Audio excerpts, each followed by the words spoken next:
everybody. Howdy, everyone. I had to put on... Let me adjust my mic so I can look at you. Yeah. Just us right now. Yeah. I had to put on my radio voice. Mm-hmm. No, I had to get in the zone. I had a real stressful day today. It's a long one. It was one for the books already. Mm-hmm. But now I'm home. We're here doing our intro for, is it episode 14, I believe? Episode 14 with Jake Morisse. Yeah, good dude. Great dude. I hadn't really, I didn't know him very well before the episode, and we hung out a little before, a little after, and yeah, he's a excellent dude, fun to talk to. Yeah, fair warning, his voice is boisterous. Yeah. So maybe put the headphone level maybe one less than you normally do. I'll drop him down in the mix. You don't have to drop him down in the mix. I'm going to put him like where he just, it's like, hey guys, how's it going? That'd be very creepy. No, it was, good conversation, and it's coming up here in just a moment. But first, I have to share a story with you. Okay. And I'm eager to hear. Well, I'm going to preface this because you rode home from work with me to come over here because we were going to do this. Right. And I said, as we were getting off the turn lane coming towards my house, I said, boy, do I have a funny story for you. I'm going to tell you on the podcast. Mm-hmm. So that's all I can say. Sure. And then right after that, I said, I shouldn't have said anything. Mm-hmm. So then I said, boy, do I have a horrible story for you. Mm-hmm. Yeah, it's not horrible. It's great. So Eric and I are at this wedding reception on Saturday. Yes. And we get it was at the Wedge in Deep Deuce. Mm-hmm. Great. The sun was starting to go down. Weather cooled off just enough where it wasn't miserable. Having some pizza. People having beverages. Sure. Socializing. Mm-hmm. And great time.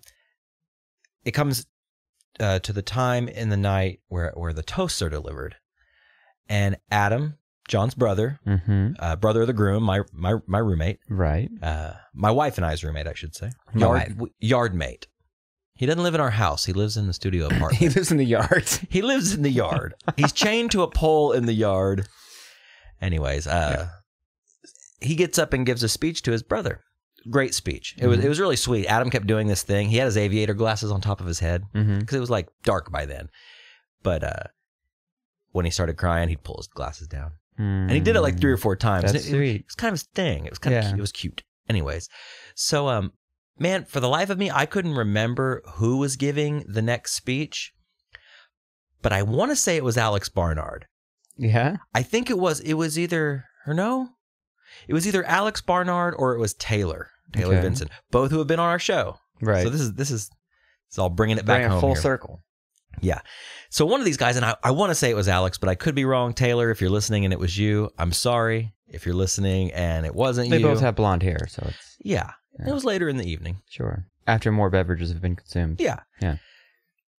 Right in the middle of this speech, you just hear... Okay, that didn't... Look, can I try that again? Sure. Because I got to get the perfect fart. I'm just going to edit this. Not good enough. Hold on. Let me try one of these classic 80s. The classic 80s farts. Put your wrists together, blow into your wrists. Shitty.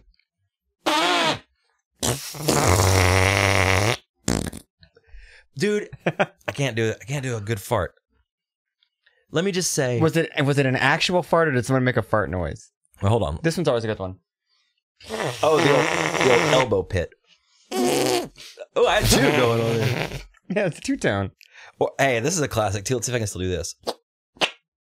The old duck armpit fart. Yeah. It's fun. I knew kids that could do them behind their knee. Yeah, I knew a dude who could do that too. Could never do it. Okay, so continue. Sorry, someone audibly farted. Let's continue by going backwards. Okay. Someone farted, and dude, it was loud. Like my shitty fart noises do not do this fart justice. This was a textbook sound machine fart. Right? You know what I'm talking about? Like the keychain with the fart noises on it. Yeah. Like a Spencer Gifts fart machine.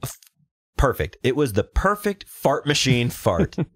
It was just the right length. Mm-hmm. I mean, it was like... Depth. Okay, there it was. There it was. That was closer. It was like... But like, whoever farted that fart, like... pushed it out. Does that make sense? Yeah, that didn't creep out. Yeah. A creeper is like the higher registered ones. Those are the ones that creep. A creeper, a seeper, a peeper, a squeaker, a leaker. Ever had one? Oh, yeah, sure. Hey, you ever shit your pants? Sure. Recently. Really? No, not like recently, but like today? No, like in like probably the past like 5 years. Yeah. 5 years? Yeah. That's recent. Dude, it's misjudging a fart. It really is. That's all it is. It's not fun. No, in public. Not. So you just gotta throw it in the trash can. You ditch? Yeah, ditch it. You didn't wear it home? No, I'm not gonna wear that shit home. Oh my God. I throw away the pants too. I've only done that once in as far back as I can remember, because I don't remember when I was a baby and I was doing it all the time. I was doing it like every day. I didn't give a shit. Like whatever. Who cares? And so, anyways, audible fart, clearly audible. Yes, dude. Perfect length, perfect volume, perfect timing. Mm-hmm. Everyone heard this fart, dude. Erica was standing next to me, as we would at weddings, stand next to each other. Sure. And I look over, and she cannot hold it together. She is laughing and like trying to hide that she's laughing, but she was trying not to laugh, and the awkwardness of the post-fart toast. It was so weird. It was so weird. She was cracking up, and then I started laughing because she was so full of joy. Right. It made me happy. Yeah. It was a highly emotional time. Right. It's an emotional moment. Yeah. Oh, yeah. This fart, man, I wanted to make that fart my friend. Like, that was the coolest guy at the party for like a good half an hour. But no one... Everybody was talking about that fart. Everyone smelt it. No one smelt it. We were in open air. Okay. That's the other thing about that fart He I really who dealt liked. it got away scot-free. Totally. No smell to be had, so you can't... Smeller is the feller. Smeller's the feller. I've also heard that the guilty dog barks the loudest.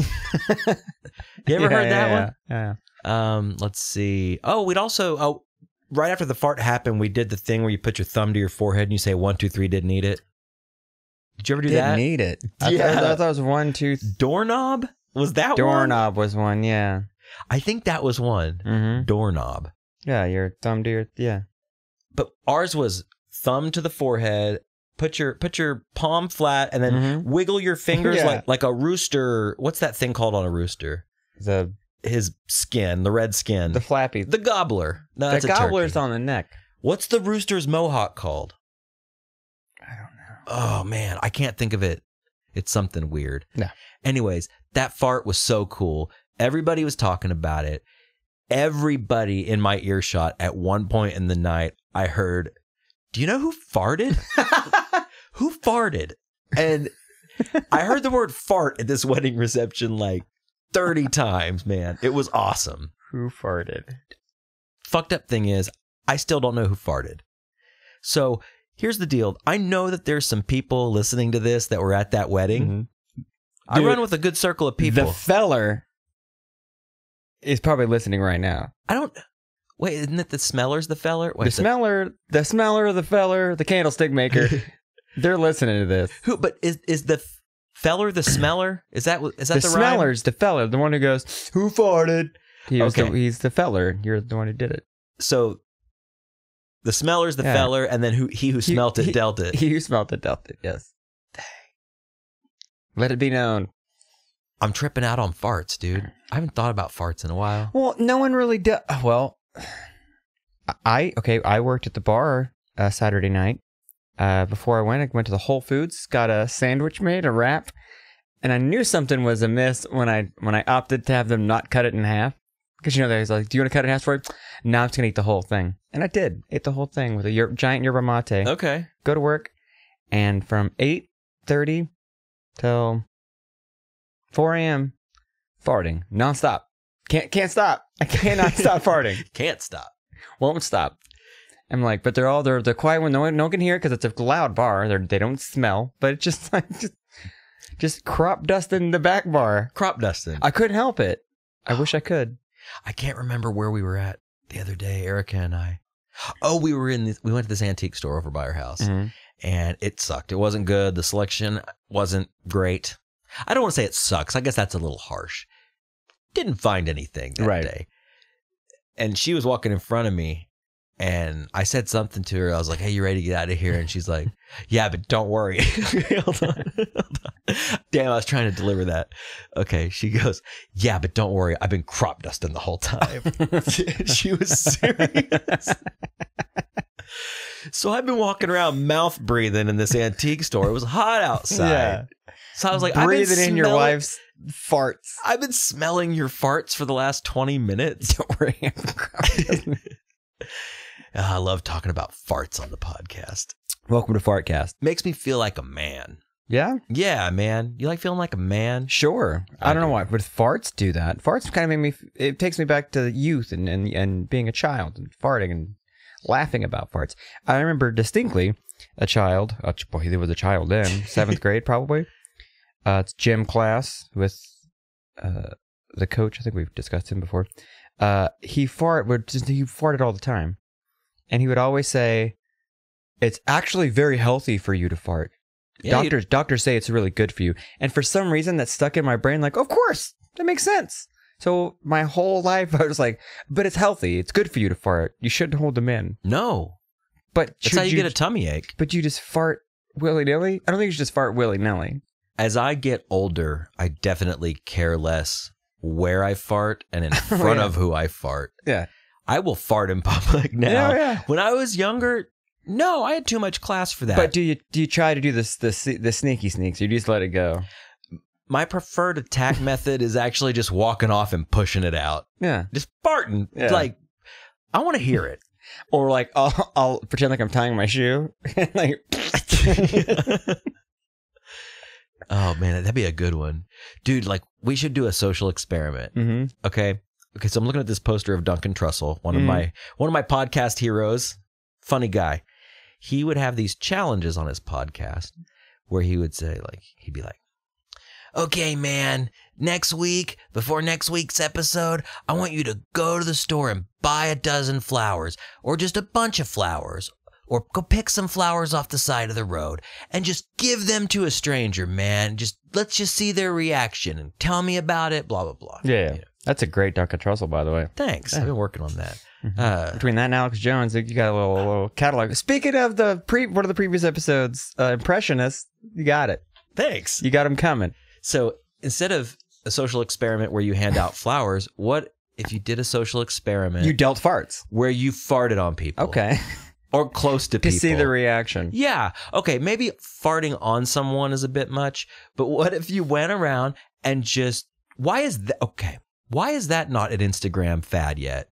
Farting? Like dabbing was cool. Yeah. Like, let's take it back. There was like the T-bowing. That was one. Sure. What else was there? Were there any other? I'm an old man. Planking, I guess, is an older one. Yeah. Well, you could easily do like an Instagram, a Snapchat, what have you. But it's like at the grocery store. You see someone's at the aisle, facing the aisle, looking at things, and you go up next to them and look at something right next to what they're doing, and you just. Yeah. You act like nothing happened. Yeah, totally. And then to get the reaction, then you just walk off. Or like I'm just imagining like an older Asian woman in a pharmacy. I don't know why, like a CVS. There's like an older Asian lady looking at like I don't know, aspirin. Sure. You know, something with the yolk. And so let's say my wife and I, or let's say you and I were at Walgreens, okay, Mm-hmm. and we saw the little Asian lady, really cute, just minding her own business, looking at pills, and I'm like, dude, I gotta fart. You pull your phone out and you stop. And you record and you just crop dust. Like you just walk by and just fart. Yeah. And I'm sure that's been done on like a shitload of like cheeky British reality shows. Yeah. You know? But let's bring it back. Yeah. Let's bring it back. Hey, everybody, fart in public and videotape it. Share it on the boys' Facebook page. Yeah, we've had some good activity there and on our website, boyspodcast.com.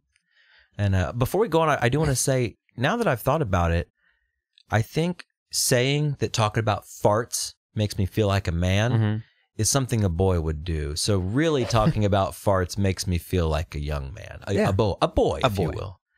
A pokey boy. Yeah. Anyways, back to the podcast. Yes. Boyspodcast.com. is the website. If you made it this far in, you probably know that already. Yes. But if someone just say you should listen to this podcast and you listen to the latest one, which this would be the latest one, welcome.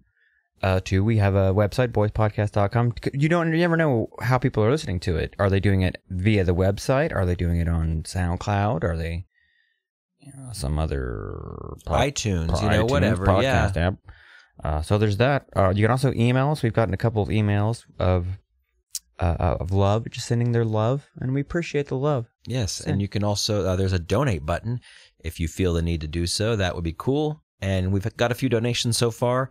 Thank you to those of you who donated. And yeah, that's great. Yep. You got anything else you need to talk about? I think that's about it, man.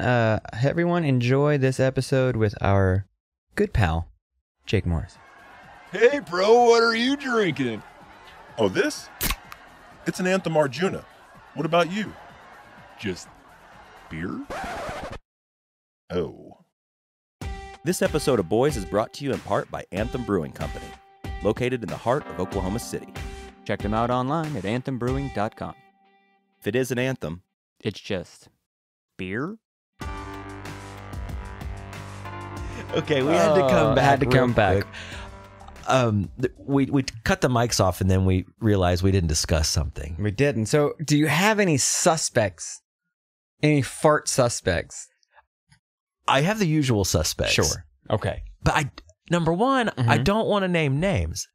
Well, you don't want to call a man out. I mean, if there's anything worse than being a one who smelt it and also dealt it, not admitting that he dealt it, is calling out the dealer, Right. without A, probable cause, or B, evidence supporting your case. Mm-hmm.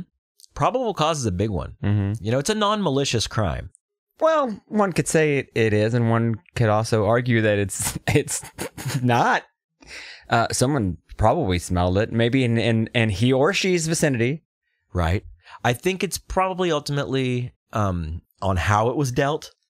Of course. And who dealt it. And There's two key factors here, Your Honor. Factors, yeah. There is the smeller, and then there is the feller. Now, is that feller the smeller? That's what we're gathered here to prove today. I think I know who was the smeller. Yeah. I know who's... Man, going back to this fart, after it was dealt, everybody in attendance was just like, what the fuck? Out loud? Some people were saying it out and loud. Did anyone show signs of being the feller? No. I.e. like tension or anything? It was close quarters. Okay. There were several people there, and we were all up on the patio, the covered part of the patio. Yeah. So I didn't get to see who dealt. Okay. I didn't see any signs, but I did make eye contact with like 5 or 6 different people. And then it got me to wondering, what if somebody thought I dealt? That's always a thing. You could be a suspect. I probably am, only because I looked around so shiftily after it happened. Clearly, like looking so guilty, looking to sell. So it goes like, immediately. Oh, so many people were like, "What? Did someone just fart?" Obviously, someone did, but then you got to break it down. I'm not saying get Encyclopedia Brown on this or anything, but you could. Brown, yeah, I get it. Right? I didn't even mean to do that, but okay, I'll take it. But there is a dealer, and he needs to be brought to justice, or she. Yeah, I say this dealer fess up. Or they, or whatever you want to call it. I'll tell you what. In closing, I had to come back on and address this. Because it was funny. We cut the mics off, and I was just like, man, was that too much fart? Was that too much fart? Wasn't enough. We barely scratched the surface. I think in time, with further investigation, we may be able to find out who he who dealt it was. Okay, listen, we got 2 avenues here. Yes. We have a few listeners. It's awesome. Thanks for listening. But we clearly have a dealer and we have a smelter. Wait, a smeller? A smeller. Yeah. A smeller. Okay. So if either of you are listening, Feller smeller. either feller, Yeah. the smeller, Or the actual feller. yeah. If either of you are listening, or if you know somebody that might have dealt it, Well, like that Unsolved Mysteries. If you know someone who may have dealt a fart at a wedding reception, please email us, Yeah. boyspodcast@aol.com. email your theories. Or hell, if you want to start a forum thread on our Facebook page of possible suspects of being the dealer, by all means, go ahead. I think it'd be great. Or if you want to give us an anonymous tip, Yes. just make a fake Gmail. It takes like 30 seconds and rat somebody out. Yeah. I need to know who this dealer was. It's very important. He had some good shit.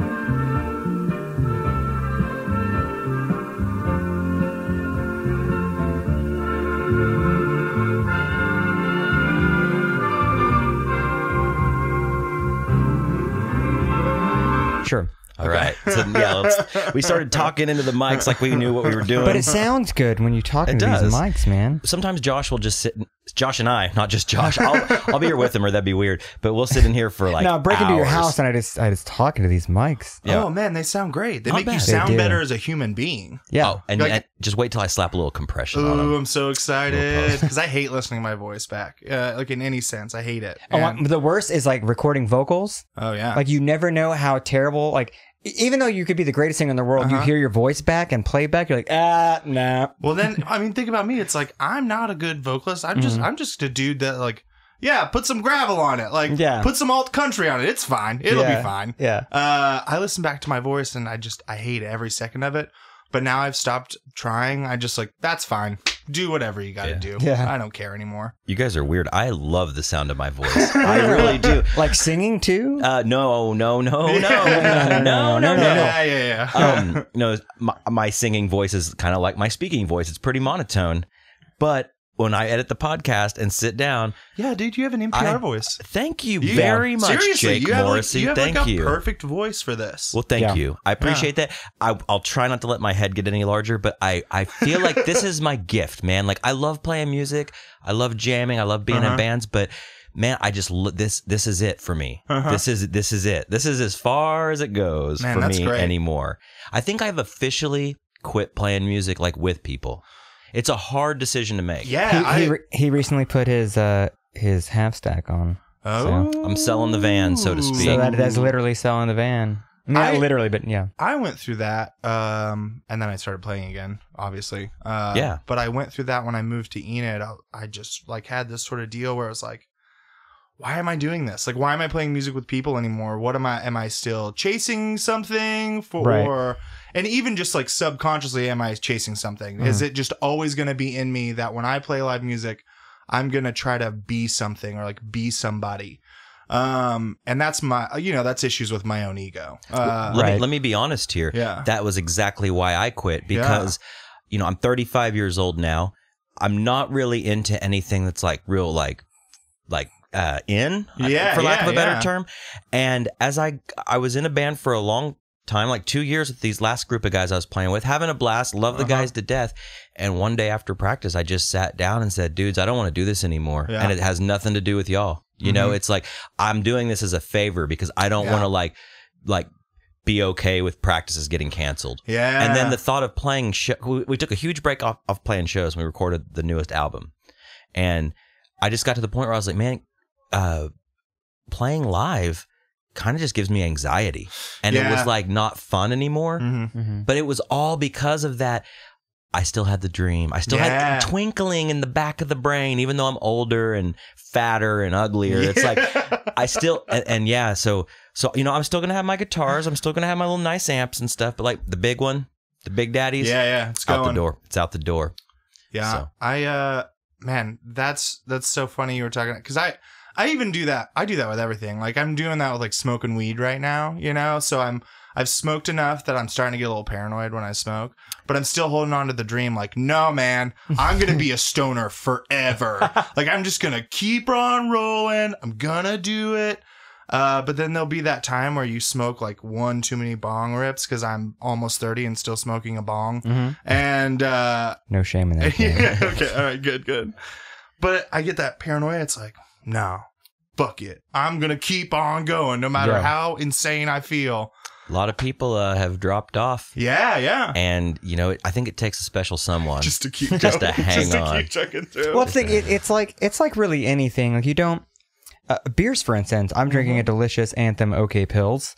It's great beer.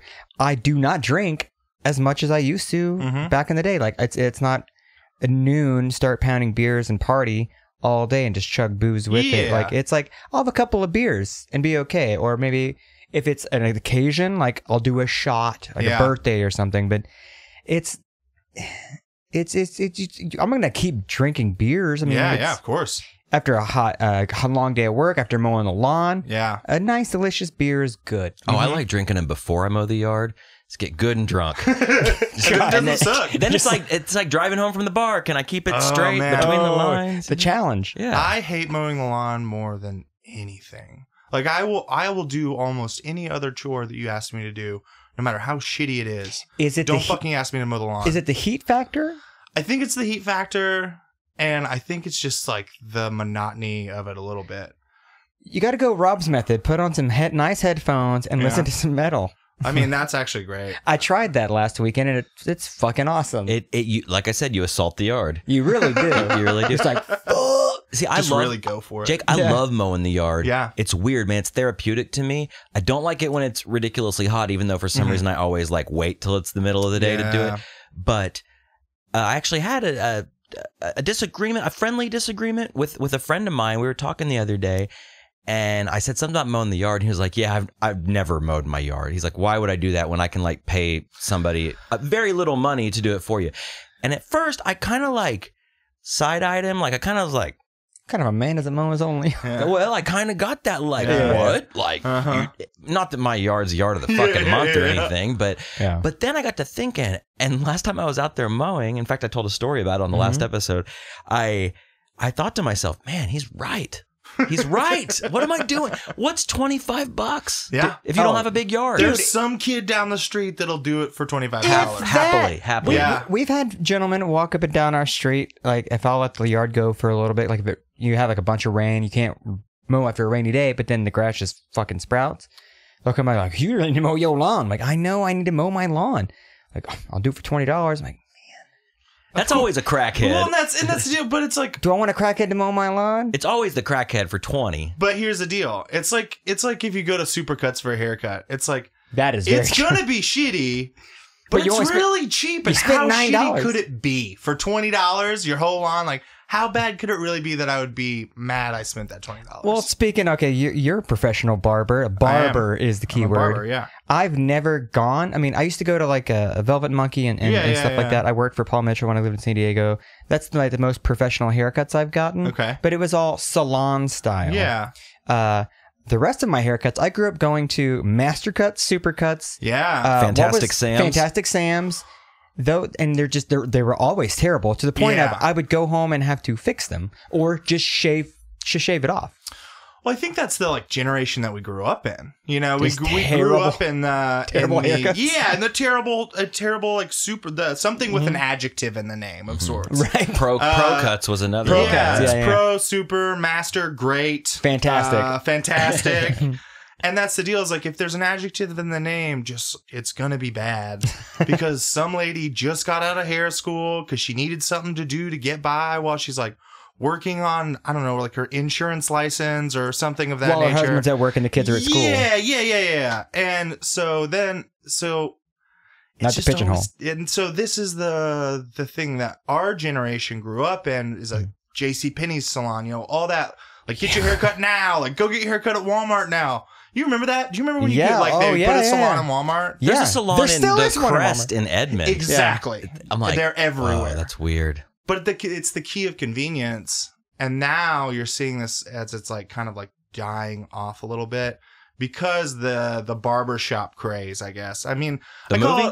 No, but the movie's awesome. I just saw the third one the other day, and it's great. I want to see it so bad. The I newest really, one, truly the newest do. one's only the third. Yeah, so there's Barbershop 2, 2, and then this is Barbershop. Well, wasn't there cut. a female version of Barbershop? Beauty Shop? Beauty Shop. And Beauty Shop 2 with Queen Latifah. Okay. So those are both related to Barbershop. Correct. Okay. Because in Barbershop 2, yeah, I think it's 2, he like goes to the beauty shop to like get his rent because they like share the space or whatever. And it's Queen Latifah's shop. And so they spun that off into Beauty Shop. I kind of want to go see these now. Oh, have you never seen them? I've never seen You've any never of them. seen like even the first Barbershop? No. I made my wife watch it, and she even said, like, this, all right, like, this has plotline. Like, I didn't expect this to be as good as it was. Because really, Ice Cube doesn't necessarily make terrible films. Yeah, I guess. I'm going through the canon right I now. know. Every time, like IMDb I'm in not my saying brain. that they're all pieces of art or film, No, even. they're all watchable. Yeah, they're all, like, fun. Watchable film. At least fun. Yeah. We've said it before. It's like one of those movies that would come on a Saturday afternoon, didn't have anything to do. Yeah. It's You won't hot turn as it off. fuck outside. So you know what? I'm going to watch Barbershop. I'm going to get stoned and watch Barbershop. I just imagine you having this like moment of clarity after watching Barbershop for the first time. Like That's what I'm gonna do. like a wolf howling at the moon. Like, I found my calling. the sun, the light comes down on my face, and there's just like straight razors with wings flying around. No, that was not it at all. I just woke up one day and I was like, I don't want to do a band anymore. I'm gonna go be a barber. That's what I was going to ask. Like, what did you do before? I bartended, played in bands like every other kid that was in youth group once. You know, like I like really rebelled, and It's a long form active rebellion. Yeah, you know? It's like I'm gonna be punk and like bartend. And I was doing that for. I mean, I was doing it off and on for years, but I'd moved to the city. I'd been living in the city for like 2 years, and this guy in Enid had offered me an apprenticeship like over and over again. I was like, "No, man, like I'm playing in a band. Like I was gonna go somewhere. The band's gonna make it. Yeah. Even though it's like we're a local band that we play like like every few months. It's not like anybody's trying to go on tour or invest themselves in, and me included. Like I wasn't trying to really commit. And I woke up one day and realized that I was just, I don't know, this is what we're talking about earlier. Like, I guess, like, to come back to that in a very roundabout way, I realized that my own ego was trying to hold me back from maybe doing something that I was really interested in, because I'd been interested in being a barber various times throughout my life. I liked, the cool haircuts and, like, the classic haircuts and stuff. Yeah. And so this guy offered me, like, a traditional apprenticeship. I believe I'm, like, the last, like, what was the traditional apprentice and how it had been since the beginning of time. And what is that? So it was forever in Oklahoma. It was like if you were a barber for 2 years, you could have an apprentice, and that apprentice would have to apprentice under you for 3,000 hours, and then like you get licensed. So now these boards and like cosmetology boards, and it's all a bunch of boring shit, but now they require someone to have like an actual like instructor's license, which is more school, and it's just like made it harder. And honestly, it's just like more so the state can make more money. Bureaucracy. Bureaucracy. Yeah. That's exactly it. And but I took this apprenticeship before the laws changed. I got really lucky, and I don't know, like I just ended up being like kind of good at it, I guess. And I really enjoyed it. You know that saying that your dads would tell you, like, if you find something you love, you never have to work your day in your life? I thought that was bullshit. I was like, sure, Dad. Like, no, we're all just going to grind it out and, like, party on the weekends until we die. No. I love my job. I really do. I love refrigeration repair. Exactly. I love it. I love AC duct work. I don't know. I'm just thinking dad jobs. What are dad jobs? My dad worked on an assembly line. My dad was a truck driver. It's like, sure, Dad, you just love it. But dads like to drive. he did. Like, he loved it. And I get that now. Like, I have, like, a career. And this is the first time in my life that I've really had something that this is what I'm going to do for the rest of my life. Because I think it's really hard to come by. And like definitely careers? Yeah, like especially in like today's generation.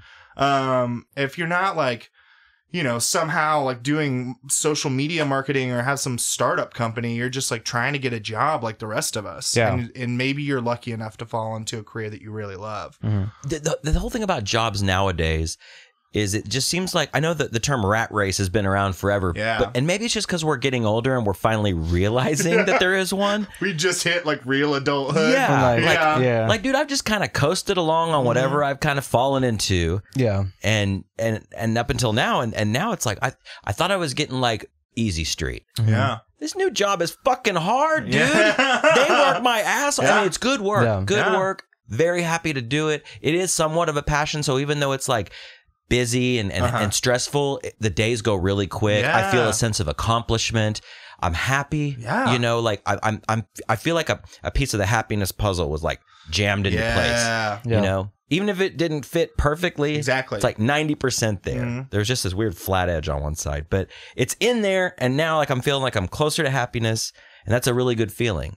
But having said that, getting a job and finding your career and finding your calling for a lot of people is fucking, it's like the hardest thing you'll ever do. Yeah, you're just like high stepping in the dark, like trying to just like hit something, you know? Not only that, you get people, not even like dads, but even like younger people, like people younger than us who started those, like you said, those cool, like graphic design or whatever careers. Yeah. Like, man, just do what you just follow your passion, man. Follow your heart. I'm like, dude, fuck you. Chase your dreams, man. No, dude, the only person holding you back is you. I hate that shit because it's just not true. No, because what if your passion is okay? Well, I like writing songs every day. I write at least 2 or 3 songs a day. I love doing that. Yeah. A day. For the record, that's... I know. Like, that's bonkers to me. I do that a day. I love doing that. I cannot make a living out of that. Yeah. I'm not John Moreland. I can't... Exactly. If I had a voice like John Moreland and the skills that man has, and I don't know what it is in his soul, if I had his soul, maybe I can get close to even doing what he's doing. Not gonna happen. So saying follow what you love, no. It's... follow the puzzle piece that fits closest to something that you might like. Jam it in there. And then jam it in there. And then hope that maybe 30 years down the road, you're not going to shoot yourself in the face with a shotgun. Yeah. Because that's it. That's it. That's it. And I hate it. I hate this idea of this American dream that's just been like pounded into us for so long. And it's not saying that that's not possible or that's not like, of course I would love to own a home with a white picket fence. That sounds great, but that's just not a reality of the world that I live in or what I'm really willing to do as a person. I like to spend money, you know, again, I'm never going to be the guy that can like buy a house, you know, right. And it's because of me. It's not like, and I mean, because of a bunch of shit, but I think it's because like you're of the ilk playing in bands and what have you, and being the artist type, or even the rebellion, and how our age demographic even is that we've grown out of we're the generation that saw through the bullshit of the American dream, but still kind of we hold on to it a little bit, but we also know that it's not real. But so we have these like artistic mindsets of like, let's do other things. Maybe I don't want to buy a house, and maybe I want to go on vacations. You know what I mean? I'd rather spend my money going to fucking Costa Rica and or doing whatever. I just want to travel and go see shit. But at some point you're gonna need, and maybe it's just me. You have that duality, like in the side of your mind of like, but you kind of need a place to live. But that's the deal. But now you sound like my mom. I know. Like that's what my mom says. I feel like my mom and my dad are in my brain going, yeah, that's nice. You gonna buy a house? I've been living in my rent house for 5 years, and my landlord's cool as shit. Well, and that's the thing is like we also live in the age of the renter. You know, I mean, because you always hear like buying a house is a lifestyle. Or like a lifestyle choice. It's a shitty one. Yeah. I'll be honest, man. I mean, how do you feel? You're a homeowner. I am. What do you think? I've owned this home. Well, Erica and I, my lovely wife, I've owned this home for 4.5 years now. And I am not a homeowner. Turns out I like renting. I like when something breaks, I don't have to pay for it out of my own pocket. Yeah. I understand the security of owning a home, and you know what? That's just dad talk. It's really bullshit, honestly, because Eric and I probably aren't going to have kids. Yeah. So it's like, why do we need to buy a house? Yeah. Who are we giving it to? A friend? No. Yeah, it's like, what are we trying to like accomplish here? Is it something that I just thought I had to do because that's what they told me? I honestly think that was probably 75% of it. 25% thinking I would save money. Yeah. And it kind of evens out. Yeah. I think things in life tend to just even out. But, you know, we rented a house over on like 22nd and Penn, like kind of tucked away in a cooler little area. And even though that's only like 5-10 minutes from here, it seems like it's like half of the world away, because once we get over in this side of town. Well, you cross the highway. Yeah. Cross the highway. Once we get on this side of the highway and this side of town, we don't want to drive back to the city because we both work far away. But when we lived over there, I felt like we went out a little more. Yeah. It was better food options, or you know, friends, closer friends. Yeah. So I kind of miss renting. And also our landlord we had at the last place was like the best landlord we could ever have. Our AC went out one summer, and she brought over a window unit for every room in the house, had them installed by the time we got home from work. No questions asked. And then when the AC got fixed, she was like, we'll just keep him for a week or two in case it goes out again. And we were just like, damn, this is no slumlord. Awesome. Yeah, it was sick. Dude, I blasted that AC and it was pointed right towards my legs at night. So I was just blasting my balls with cold air. That sounds so good. Because I have the old apartment, but it has central heat and air, which is almost worse some nights than having a window unit. Because the apartment's not built for that. Yeah, it just like lets it all out. I'd rather just have a window unit right by my head. Yeah. Directly blowing on you. You know, like a car AC. Hot. Well, that's interesting because that's it. You know, that's where we're at right now. Like me and my wife were talking about, you know, so we're living in like the congratulations, by the way. Hey, thank you. I was going to say your new wife. Yeah, new wife. I got married like 3 weeks ago, I guess. Yeah, 3 weeks ago. Next week. Next Wednesday will be a month. Nice. We just got back for our honeymoon on Monday. So it was like, I feel like real married. Now I like have had the honeymoon. Like all the wedding stuff is over. Honeymoon's over. Hey. Yeah. The honeymoon's over. Get ready. Where'd you go? Welcome. Okay, so we went to Forecastle Fest in Louisville, Kentucky. Oh, did you get a bat at the Louisville thing? I didn't, but I did go and drink at the brewery and eat there. That's in the stadium in the like Louisville like Sluggers thing, and I think that's also like the manufacturer. So I'm not really sure. There was a lot of bat stuff going on. Yeah. But Louisville's incredible. Have you guys ever been there? No. Man, blown away. There was just restaurants and bars and all this stuff, and it's just like hidden city that like they're not telling anybody about because they don't want anybody to like overflow it like Austin or Portland or you know, the cool cities. I've heard that. So it's a secret. Yeah, it's a secret. So you guys go. Yeah. The reason I asked about the bat thing, my wife is far more into sports than I am. Yeah. Like all sports. Like, I thought I was a hockey fan. No, she is a hockey fan. She loves basketball. She loves baseball. She wants to plan a trip just to go to Louisville for like a weekend. And you go to that Louisville Slugger factory. They engrave your name into a bat, and she wants that so bad. Honestly, dude, go. Like, do it. Yeah. Like, you let her get her bat. But dude, I'm still just so amped about it. You know, when you go to that new place, you're like, oh, I didn't know this existed. Yeah, I'm going back. And you get talking. Like, I'm going to move here one day. And like, you never move there. First time I went to Austin, first time I went to Portland, first time I went to Seattle, like that. I was surprised. She brought it up. I'm like, Louisville, huh? What's in Louisville? Everything cool. Awesome. So we got this like crazy deal on a hotel. Because I'm a Priceline. Do you guys Priceline hotels? I'm a Hotwire guy. Okay, myself. so it's kind of the same thing. Yeah, right. You can like bid and stuff. Yeah. And so they have these, you know, what they call express deals. And the day before we left for our honeymoon, I could cancel my reservation I had, which I was paying, you know, a godly amount of money for 5 nights, and we were going to be there for an extra night. So I got like 6 nights at their like 4.5 star like historic hotel. They put us in club level. It was badass. Damn. Everyone was nice to me. Like more nice than anyone's ever been to me in a hotel. You're club level. And even that's if the deal. Even if you're paying for it, doesn't it feel good? Oh, it feels awesome. Doesn't it feel good? It feels really good. But the thing is like, I felt like I was almost cheating them because I got this like ungodly deal on Priceline because they were just trying to fill it. But they know you did too. Do they? I don't know. I think they do. I assume they You've got the scarlet P. Dude, anytime I've gotten a hotel super cheap, because it goes through that company and then they pay the hotel. Anytime I get one through those people and you go to the hotel, I always think they're like, all right, thanks. They almost always upgrade me every fucking time. Because I book because you book during the week, you get a cheaper room and they just automatically upgrade you to a suite. You're like, this is fucking tight. Yeah, man.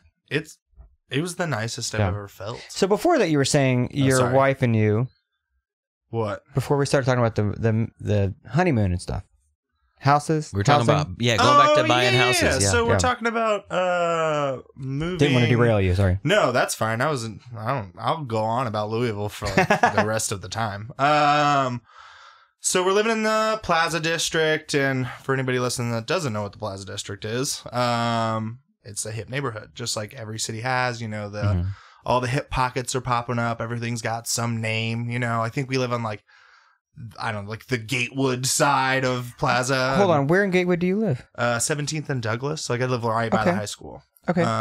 So if anybody wants to come hang out, that's where I live. Near Carey Place. He's also a diamond collector. Yeah. No, but my I have to tell this story. I don't know why I said diamond, like a diamond robber was going to come in and get your diamond. Sorry. So if a guy shows up in a black ski mask and a lot of gloves, the Hamburglar. Yeah, exactly. Wait, a lot of gloves? Like, I feel like you have to wear like more than one when you're robbing diamonds. Well, yeah, robbing diamonds. Yeah, robbing diamonds. Those fingerprints can really get through the That sounds like a shitty early 2000s like emo band name. Robbing Diamonds. Oh, well, man. I used to sing for it. That was it. I was actually in it. It was great. My name's Rob. Anyways, so okay, go back. We derailed you once again. Okay, so we're paying, you know, like enough money to rent a 2 or 3 bedroom house in, you know, the Village or over here in Bethany or, you know, like wherever, not in that neighborhood. So we're having this battle of, do we move, you know, outside of the cool places where we go all the time? You know, we both work in these areas. You know, I work in the Paseo and she works in Uptown. So it's like 20 blocks to work every day. Yeah. Do I want to hop on the highway? Do I want to do this stuff? And I'm having this battle, you know, like I want to have a yard. I want to have a house. I want to have a little more room. I want to have what we were talking about, this idea of the adult dream, which is you have some house or whatever, you know, or like the dream I was ingrained in small town Oklahoma growing up, you know, because that was a deal. Like if you lived in an apartment or anything, you know, other than a home or a house, you were looked down upon in small town Oklahoma. And it was like this terrible, like classist thing. That I hate that I feel, you know, I just want to be cool. Like, yeah, I'm a city liver. I live in an apartment, but people from here don't realize that, like in New York, most people live, New York City, live in an apartment. And the thing about buying a home, it's like, I feel like I kind of got conned into buying a home by society, man. Because I had these dreams of like, when I own a home, I can knock out a wall if I want to. Fuck, I'm not going to do that. Like, I don't know how to knock out a wall. I try A-B, that's probably going to cost some money. I try not to knock holes in walls. Yeah. Now that they're my walls, I'm not fucking knocking a hole in one. I know what my dad felt like when I would draw on my wall with a pencil as a kid. Yeah. You know, I drew elaborate drawings on my bedroom walls and I would cover them up with posters so my dad wouldn't see them. And then one day he saw them and I thought he was going to be so mad, but he was like, wow, you like to draw. Great. Yeah. You know, anyway, follow your dreams. This is your passion. Yeah. You'll be an artist one day. Yeah, I'm a graffiti artist now. Banksy style. But yeah, so yeah, there is this buy the home, you know, it's yours. You'll have the fence, you'll have the flowers, you'll have the 2.5 kids and the dog and the Prius. But what they don't tell you is that you have to, there's a lot of upkeep that comes with that. Not only like physically, labor wise, like that lawn takes a lot of maintenance, especially in some neighborhoods. You move to some neighborhoods, like it has to be super fucking tidy. If you have a neighborhood society, or you get fined. You're fucked. I lived in Venice neighborhood, and I've got several notifications that you need to mow your lawn, and it was short. Yeah. But there was maybe like some crabgrass growing over the corner. Like, are you serious? And I was just renting. If I owned that house, it was a pretty cool house. Like I couldn't imagine like just the stress. Like add that on top of just normal daily bullshit you have to deal with. Then it's like, well, your yard's not good enough. You know what I mean? So it adds into the whole societal like bullshit. Really bullshit. That's for you. Rich people doing old rich people shit. Yeah. That's for you non-mowers, though. My yard will be fine. Oh, I mow. I guess I don't keep it as tidy as they want me to. Oh, you better believe it. If I rent a house where I have to mow my own lawn, I will be paying someone to do that shit. Yeah. So I will find the kid down the street because I know he's there somewhere. Yeah. There's one everywhere. Or I'm just going to have the dude, like the street mower, Like, Yeah. that guy needs to make a Do it. living Yeah. so he can mow my lawn. I feel like I'm giving back at some point. They're like $20. Tell you, man, I'll give you $10 and 2 beers out of my fridge. No, this happened to me when we were living over there on 22nd. We had the friendly neighborhood crackhead. Yeah, that absolutely. would like push like 2 lawnmowers down the street at a time. Yeah, and a Just and a in can of case gas. one of them goes out. Yeah, and a Yeah. can, yeah. And he's like, he mowed our yard many times because it was $20. Our yard was very small, but it was $20. I didn't even own a mower at the time. And then one day he was walking by and he's like, "Hey, Robbie, you want me to mow your yard?" And I was like, "Oh, no, not right now." He's like, "You want to buy one of these mowers?" And then it began. I bought the mower off a crackhead, ran like a top. Then I started mowing my own yard, never looked back. Man. Now I have like a nice dad mower. That's like a self-propelled It's mower. like a really heartwarming story. Like it really is. Like Yeah. you Inspired by a helped out. crackhead. Yeah, like you helped a crackhead out. You found something that you actually really enjoyed. Like the That crackhead was me. that's Well, maybe you should follow your passion, Rob, and just start a lawn start a service mowing business. business. No. Dude, because I see, like, every morning on the way to work, I'll stop and get a coffee or something terrible to put in my body, fried bread or something, yeah. Do you And- go to a gas station that sells like the pizza pockets at like 6 a.m. or whatever? No, I'm a donut man, but I'm Oh, also, man, my weak spot's the on-cue tornadoes. Dude, the pepperoni tornado. Dude. They're Boy. bomb. They're bomb, dude. Oh boy. They just pack that extra goodness Yeah, in there. Oh, dude, the pepper They're so jack bad cheese for one's you, pretty though. tight. Yeah. Man, I hate it when you pick up the tornado and you think it's like whatever it's advertised it. You get in the car, you really amped, and you bite into it. It's like Buffalo Ranch. Like, what the fuck is this? Yeah, like chicken Caesar. Yeah. Why is there lettuce in this? But you still got Hot it. lettuce. It's wilted lettuce. Yeah, it's like cabbage and onion tornado. Disgusting. It's like a surprise Is it like a tornado. Buroc tornado? Like, what is that? But yeah, and every morning when I'm on my way to work, I see, like, over here on this side of town, especially because there's a large Mexican and Guatemalan population in this area. Yeah. So there's a lot of like lawn care people, and I Yeah. don't mean that in any sort of like shithead Donald No, Trump no, way. It's no, just yeah. the truth, I'm a truther, Jake. No, but I He's been see coming in and out of here. I see the trucks every morning, and I'm always like, dude, that looks like the worst fucking job. Like this time of year.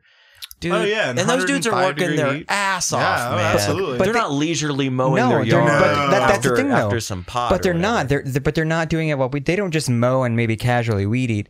They mow, they edge bushes, weed eat, all In that like shit. precision manner. They're probably. I would assume they're probably getting paid $200 a lawn. I got a buddy of mine that does And doing 10 lawns a day, But that's probably. the deal. Is it's not like I know a buddy that has a lawn business, and I think it's like $50 maybe A lawn? For doing all of that?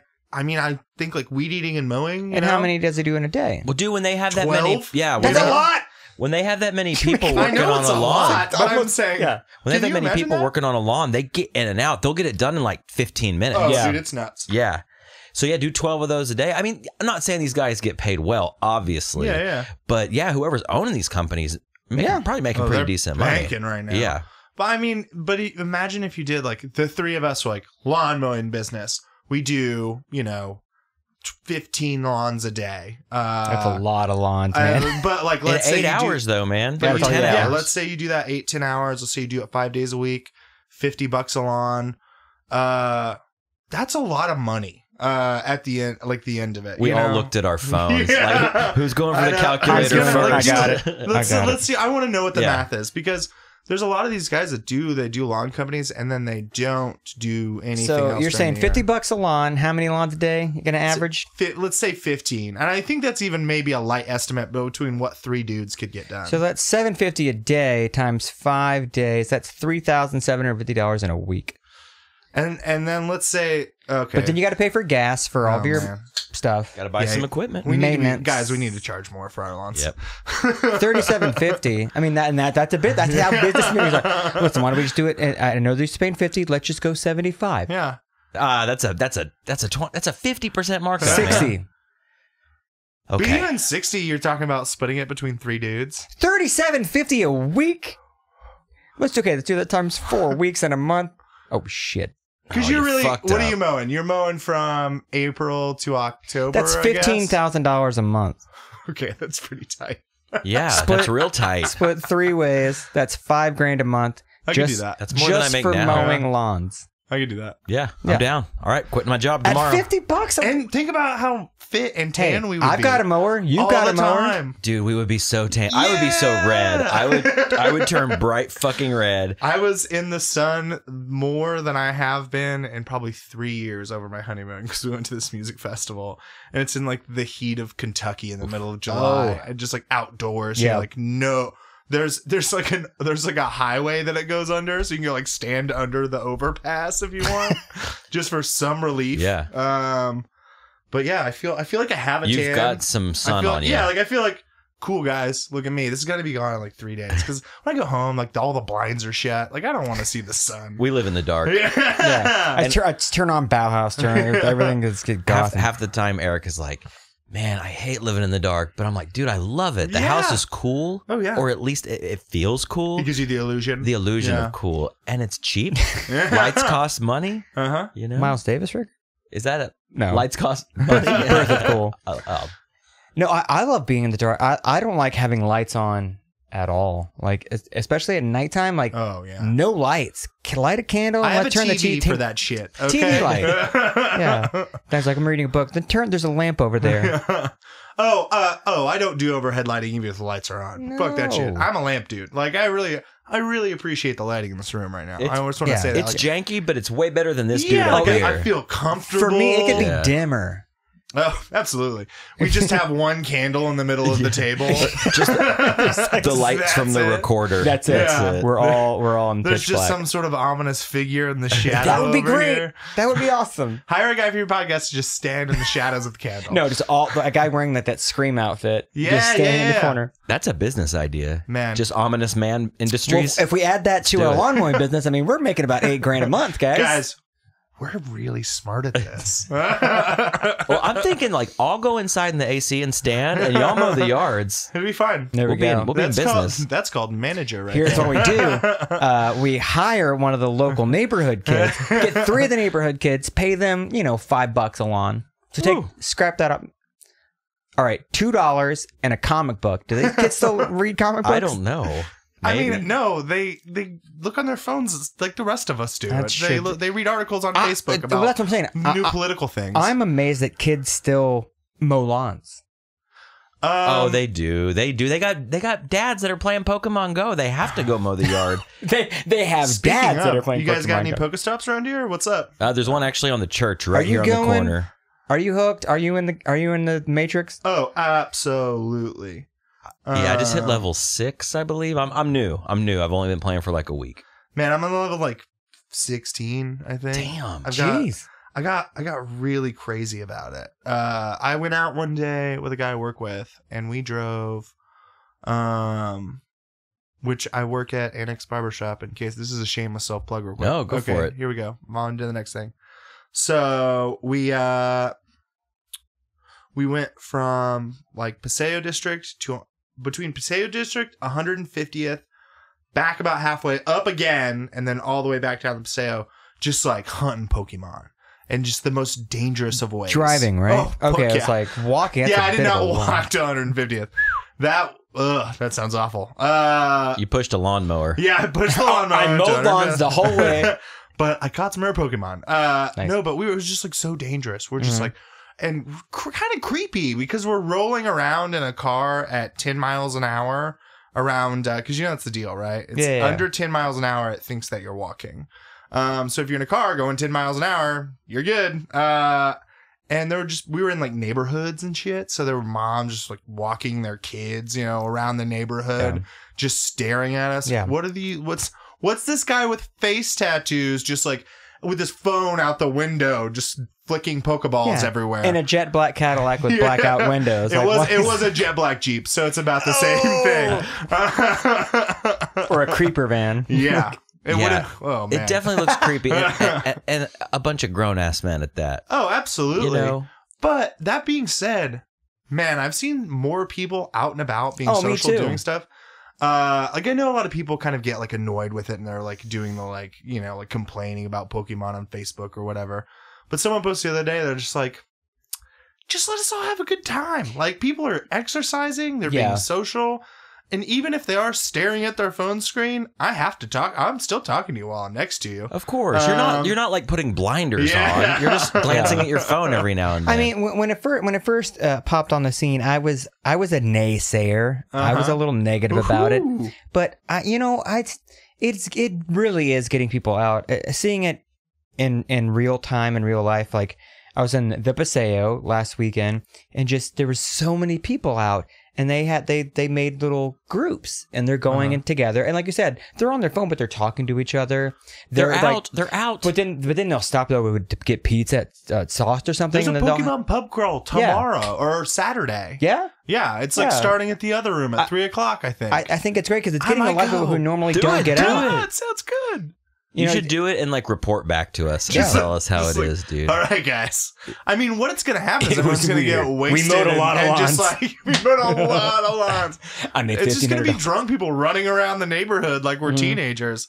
But I also think that that's the aspect that I really like is I feel like, you know, when you that's what I felt like. I felt like I was like driving around, like smoking a joint with my buddies, you know, in the neighborhood because you can't smoke weed anywhere else. Right. Yeah. But now we're just 30 and playing Pokemon Go instead of smoking weed. Yeah. So it's the same kind of thing. Cause it's like, I'm not supposed to be doing this because I'm 30. Yeah. Well, it's like I'm not supposed to be dangeusly driving around playing Pokemon. Driving dangerously at 10 miles an hour that's pretty safe. I mean, that's fair. You know what I mean?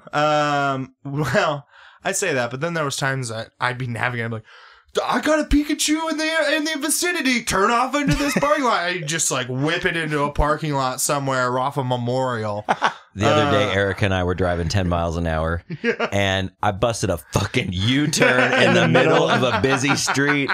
And she goes, "What?" And I was like, "This fucking Squirtle back there, dude. Gotta get it." And it was fucking gone when I went back. That's Dude, the Charizard over there. Gotta get that Charizard. I haven't seen a Charizard yet, so I don't even know. Well, you gotta get a Charmander first, then you gotta evolve it. I mean, I haven't seen a Charmander, and really? I know how this works. Just okay, let but me know. here's the best thing about this is I got so sucked into it. I went and downloaded one of those Game Boy emulators, and I've just been playing regular Pokemon now. Okay, so Robbie and I work together. We go to lunch together a lot. We went to lunch the other day, and I know that Rob's done the Pokemon Go shit. We talked about it. I mean, we do this together. And then I'm in the car, and in his right below his center console is a Game Boy Color. Dude, that's and tight. Pokemon Silver. I grab it, and I turn around. I'm like, really, dude? That's like, a high five for Pokemon. When I can't go on the go, I gotta have my Pokemon. I mean, I carry it with me at all times. In fact, I bought a Game Boy SP that has the light up screen because my buddy Jake gave me this Game Boy Color years ago, and it's been sitting in a box. Yeah. And my other friend John Leapak, we were talking about Pokemon Go, Adam's brother, and we were talking about Pokemon Go, and he's like, "Man, I've got some Pokemon games in my sock drawer." Oh, and it was like a drug deal. Man. I was like, "Dude, give me the goods." I was like, "Can I get a little taste of that?" Yeah. I was like, because I've actually never played a Pokemon game before, ever. It'll suck you in. I'm in, dude. I mean, that's the deal. I'm in. Especially with those Game Boy games. So you should download the emulator on your phone. I didn't know there was an emulator. So you could either do the like back doorway where you have to do a bunch of like pain in the ass stuff to download it and to open it on your phone, or you can like pay $10 for one. And then you can just illegally download every single Game Boy game that you can think of. And I'm not even kidding. Anything that you can think of. Wait. Did you say illegally or legally? Illegally. On an Okay, iPhone? so we're saying in theory you could go do this. Yeah, Who gives a shit? Yeah. Just fucking download it. Who cares? Everything you have on your phone is fucking illegally downloaded. Well, it wasn't. I didn't get. Okay, so I had the Game Boy Color, and I borrowed Pokemon Silver because I had never played one. Been playing Go, and I like it. I know what Pokemon is. I used to work for a video game store. Like I know what it is. I've just never played it. So I wanted to try it, and John was like, "Dude, you got to play Silver or Gold. Yeah. That's the second generation. Red, yellow, and blue kind of suck. It was like not that they suck, but it's like Silver and Gold are better. Yeah, it's a sequel. You know, it's a direct sequel. And so I've been playing it, and dude, so I'm playing this Game Boy Color. All right, this is how bad I am. Wife and I are laying in bed. She rolls over to go to sleep, you know. I turn on the lamp and I'm playing Game Boy Color by lamp on the nightstand. Like uncomfortably hanging off the bed so I can see that shitty screen. Yeah. So then I get on Craigslist. This is the extent that I went to for Pokemon. I got on Craigslist and posted a wanting to buy Game Boy Advance SP because I know they have a backlit screen and they play original Game Boy games. Yep. So I found a dude. I did the Josh Montgomery special and had him meet me at my work on my turf. Bought the SP, got the charger, everything, charged it up. Now I can lay on my back and play it in bed. Exactly. Game changer. So that's why I love it on my phone. Because Katie wants to like, so my wife's like rewatching Lost, right? And I'm to the point of Lost where I'm like, if anybody's seen Lost, there's a point where it's like, okay, I'm done with this now. Wait. She's never. She's finish never seen it ever. So she's got disappointment. She's not rewatching it. She's watching it. So she's got some disappointment ahead. Yeah, she doesn't. But really you don't want to tell her. She almost. We had a discussion that she was like, just tell me. I don't even want to do it. Just tell me. I was like, if I tell you, it's gonna ruin. Like, it's gonna ruin the whole thing.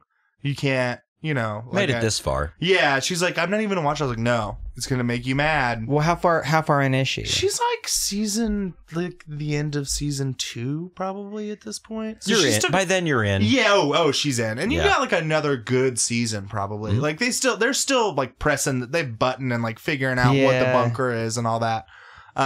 So she's still got like another good season, and then 3 where.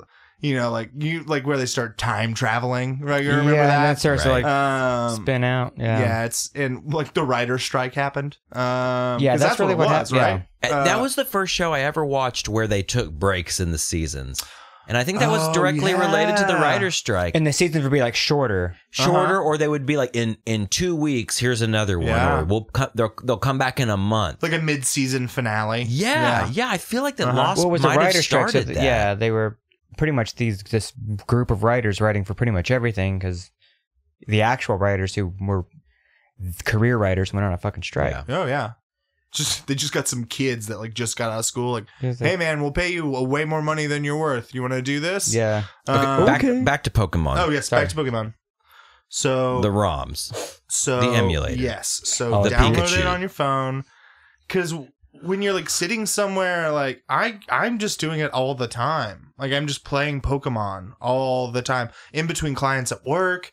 I mean, because like you know, if you're a barber and you've got downtime, it's not like you have like some like paperwork to file. Right. It's just like databases I guess I'm gonna go watch TV until the next guy gets here. You know, we have this like lounge area in our barbershop, and so I'll just like sit there and I'll just play Pokemon. I'll just like. So it's not like barbershop where you guys have witty banter with each we other? Have that. Like, There's gotta be. That exists, but so instead of doing like only walk-ins, like the the really traditional barbershop, we have kind of moved with the times where a lot of these barbershops are going to appointment, like online appointment only, and really it has to do with like the barbershop craze. You know, like dudes want to like. Oh, there's so many of them now. Oh, dude. So many. Because I mean, that's the thing is, and it's great. It's great for me. It's great to be a barber right now. It's great to like be passionate about my craft and like working. You do great work, man. It's great. Like it's fun. You know, I love what I do, and I mean, there are much better barbers than me in Oklahoma City. But it's so we just do appointments only, and you know we do a lot of that banter because a lot of times it's just like one right after the other. But then there'll be those days which are as like if you're just doing back to back to back to back, it's kind of nice where it's like you get like 15 minutes ahead. And so you can play your Pokemon. Yeah, and then your next guy comes in early, and then you're like 20 minutes ahead, and you're just like, dude, I can just like level up my Pokemon right now. Nice. I can just fight so many Rattatas, you know? So the emulator, like that's what it is. It's like an emulator, right? It's what it is. Okay. It's so you can get Game Boy Color and Game Boy Advance on the How emulator. much room does that take up on your phone? Not that much at all, man. I mean, think about it. These games were made in the original one came out in 95. What? Silver came out in I think 99 or 2000. Yeah. So it was Silver, and then Fire Red came out in 2000 or 2001 as well. See, I feel like I may have missed a whole thing in my childhood, like because I was 13. Like, was that just too old to like be a Poke boy? You've never been a gamer, really. I think that's what it boils down to. You're right. I wasn't. Because I'm just sitting here like staring at all this stuff. Like I'm staring at all this game stuff. My modest collection. Like this is incredible. Like I'm staring at almost every single. Yeah, I've got Nintendo, Dreamcast, PS1, N64, Super Nintendo. I have a modded Xbox original that has like a shitload of games on it. That's awesome. So weird. Yeah, Adam Leapak gave me that modded Xbox. Dude, of course he did. Because Adam Leapak is a saint. We should fire that up for him later because it's fucking gold. I wonder if I can just do it now. Go ahead. Yeah. Okay. Yeah. He got this modded Xbox. It's fucking. I mean, it was obviously done by a guy who knew how to do it back in the day. Yeah. But it's totally dated. Oh, here it goes. I was firing. That was the Xbox sound. Okay, so you got the screen here. I also appreciate the TV. Like you really like. Rob got this on purpose. We've like committed to the whole thing. You know, like because you can't run these vintage systems through a flat screen. Yeah. And this is the Sony Trinitron. It is actually one of the best TVs for any non-HD game system. This is like the coolest. Oh, it's not working. This is the coolest thing. The TV's working, but the Xbox is... Well, anyway, so it loads up. The guy made a customized dashboard, and it's Austin Powers Goldmember. Oh, fuck yeah. It's fucking awesome. Like, you know how you can set your Windows wallpaper or Mac wallpaper? Yeah. Well, there's a this thing has like it's weird. This Xbox has like all these games on it. It's soft modded, I think is what the term is. And so the entire theme, like different screens have different characters, not just from Austin Powers, but from Goldmember specifically. Yeah. Austin Powers 3? Like that's the one you chose. So that was like 2001. Somewhere around the early 2000s, I would say. It's so weird. But I kept it. Because you can go in and change it to like different themes. There's a Family Guy theme. But why would you want to change it from Goldmember, right? I feel like it was meant to be. Like that's the kind of thing that you almost feel bad. You feel like a guy really cared about. He tried real hard. Yeah. But like that was his favorite fucking movie, and that's my theme. He illegally downloaded that theme. Somehow got it to this machine through a CD? I don't know. I don't know how he did it. He hooked that up to a computer and somehow hacked that thing into a system. Yeah. And drug a file called Goldmember001.jpg. I guarantee you the movie Goldmember is on that too. There's a few movies on there. It? Yeah. I bet Goldmember's on there. Have you guys ever... When's like the last time you saw an Austin Powers movie? Truth be told, Erica and I watched the first one. Yeah. We were flipping channels and we had HBO for a weekend for free. And the first one was just starting. Oh, that's great. And we watched it. Yeah. And it was funny. Yeah. The first one held up. I don't know about after that. The first one's not bad. Spy Who Shagged Me, it's not as great, but maybe I'm weird, but man, I think Goldmember has some super funny moments, but as a full movie, I don't think it's very watchable. No, it's terrible. But there's like one or two super like, that was great. Yeah. But that's it. Well, that was the deal. Like, the second one, Spy Who Shags Me, that came on. Like, I was in like a hotel room. I mean, like 6-7 months ago. When those movies usually come on, yeah. And I tried to watch it, and I was like, oh, this is bad. But then I watched the first one. Yeah. And it was the same thing. I was like, kind of holds up. You know? Well, totally it was like the last great like Mike Myers film. You know? I mean, well, come on, Love Guru, man. Oh yeah. Okay. Sorry, my bad. I'm joking. That movie. Okay, I have two movies that are tied for the shittiest movie ever made. Is Love Guru one of them? Yes, for sure. It should be. And I'm surprised there's another one. This is the second time today I've actually said this movie title. Don't mess with the Zohan. Which also probably was like in your wheelhouse as far as becoming a hair dude. Yeah, absolutely. Right? Yeah. Because when I watched Adam Sandler like have sex with all those old women in the back room of the salon, I went, life's calling, obviously. Again, the moment of clarity. The premise of that movie is not only like, it's like pretty racist, I think. Like, I mean, it's like, it's bad. There's a lot of just like terrorism and Middle East like jokes that I was just like, now I look back, I was like, oh man, you're just a white dude doing this. Well, like, that's I the forget, thing, I man. forget this. That's the thing. But then John Turturro as well. Well, like, you know, after 9/11, it was like okay to Yeah. make jokes about Yeah. you know, the towel heads Yeah, or what. It's yeah, like yeah, you yeah. can't say that. Yeah. Like, You what can't the say fuck, that. dude? Yeah.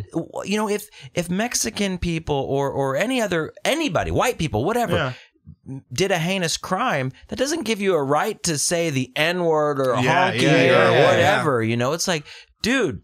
But why here in America was that okay? Because we're terrible as a society. Okay, having said that, That's pretty true. not to be too topical, and not that I No, put, let's get topical. I love this shit. All right. Well, not to put too much weight in this fella either, but I saw a quote today that Michael Moore, documentary filmmaker Michael Moore, Famed documentarian. Ooh. came out and said that he believes Donald Trump will be our next president. I agree with him. I fully don't believe that Hillary Clinton will win this election. And it's not that I want Donald Trump to be the next president, because I very much do not. I just don't think that she can beat him.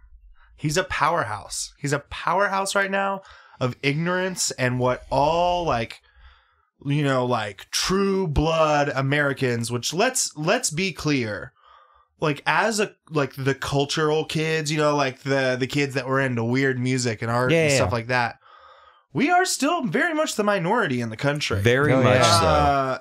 There's even if they don't want to admit it, and they've gotten into the craze of like going to the hip brunch places, you know, like white people are mostly terrible. Yeah. And they like the true like patriotism America, they will vote for Donald Trump. Yeah. And there's this like very like anti-Hillary Clinton rhetoric and, you know, like this theme, which I'm not a fan either, but you know, Donald Trump, you know, it's just like, but then again, I'm maybe part of the problem because I'm probably going to vote for Gary Johnson, you know? Oh, I am too. I mean, if he can get on the ballot, I'm voting. He's in the ballot, all 50 states. Is he? He's going to be on the ballot. Okay. Yeah. Gary Johnson all the way then. Yeah, that's, someone said that today. He's going to be on the ballot. I mean, I say that. I haven't fact checked it, but I know this person and I have no reason not to believe It's definitely one of those that I know my vote's going to go to nothing, but at least I can vote with a clear conscience. And But that's the deal. Is like, so that's not to get political on this. No, so okay, I have to say something. I don't believe in the like don't talk politics or religion. I think that it's something that people should be able to talk about and not get pissed off. I do in the barbershop all the time because I'm very, very staunch atheist. You know, like I'm not even going agnostic. Like I think that we are scientific organisms that are going to die and go back into the dirt to grow more stuff. Yeah. The fact that we evolved a consciousness is just a fucking happenstance of exactly science, like it's just like every other society. We just ended up doing something great, but then we can get into aliens, and there's that whole thing of just like, I mean, because the more wink wink you do, then you're gonna start thinking about that kind of thing. But I mean, that's the deal. Is like I fully believe in that too. It's just like we just happen to be like, you know, the dumb species of the world, let's just go to the boy side of it. You talk about you're staunch atheist now, but you grew up religious. Yeah. Did you grow up in Oklahoma? Oh yeah. Enid? And so I was born in Enid, and then we moved around to a bunch of small towns. My dad was one of those guys that's like, I'm gonna do everything.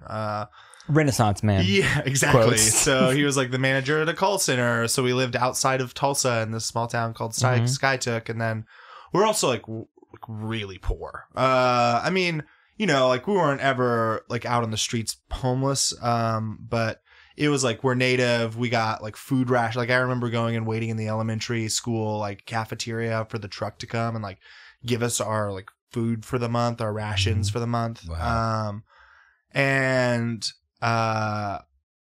So my dad was always trying to like work, like he was going to be a car salesman. He bought a motel once. God knows how. Cause like, this is how poor we were.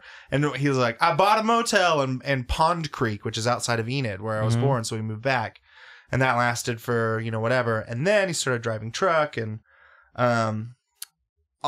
this is more just to set up. I had the most like conservative Christian traditional, like Oklahoma upbringing that you could you can think of. Like, I am the living stereotype. Southern Baptist? It started that. Okay. And then I met all these kids that were Mennonite brethren. So it's like, it's not like the Amish Mennonite, but it's like the more like lax version. So we like started going, so like, The but hip like, Amish. but what that meant is they like used electricity and played piano, you know. They had like a cool youth minister.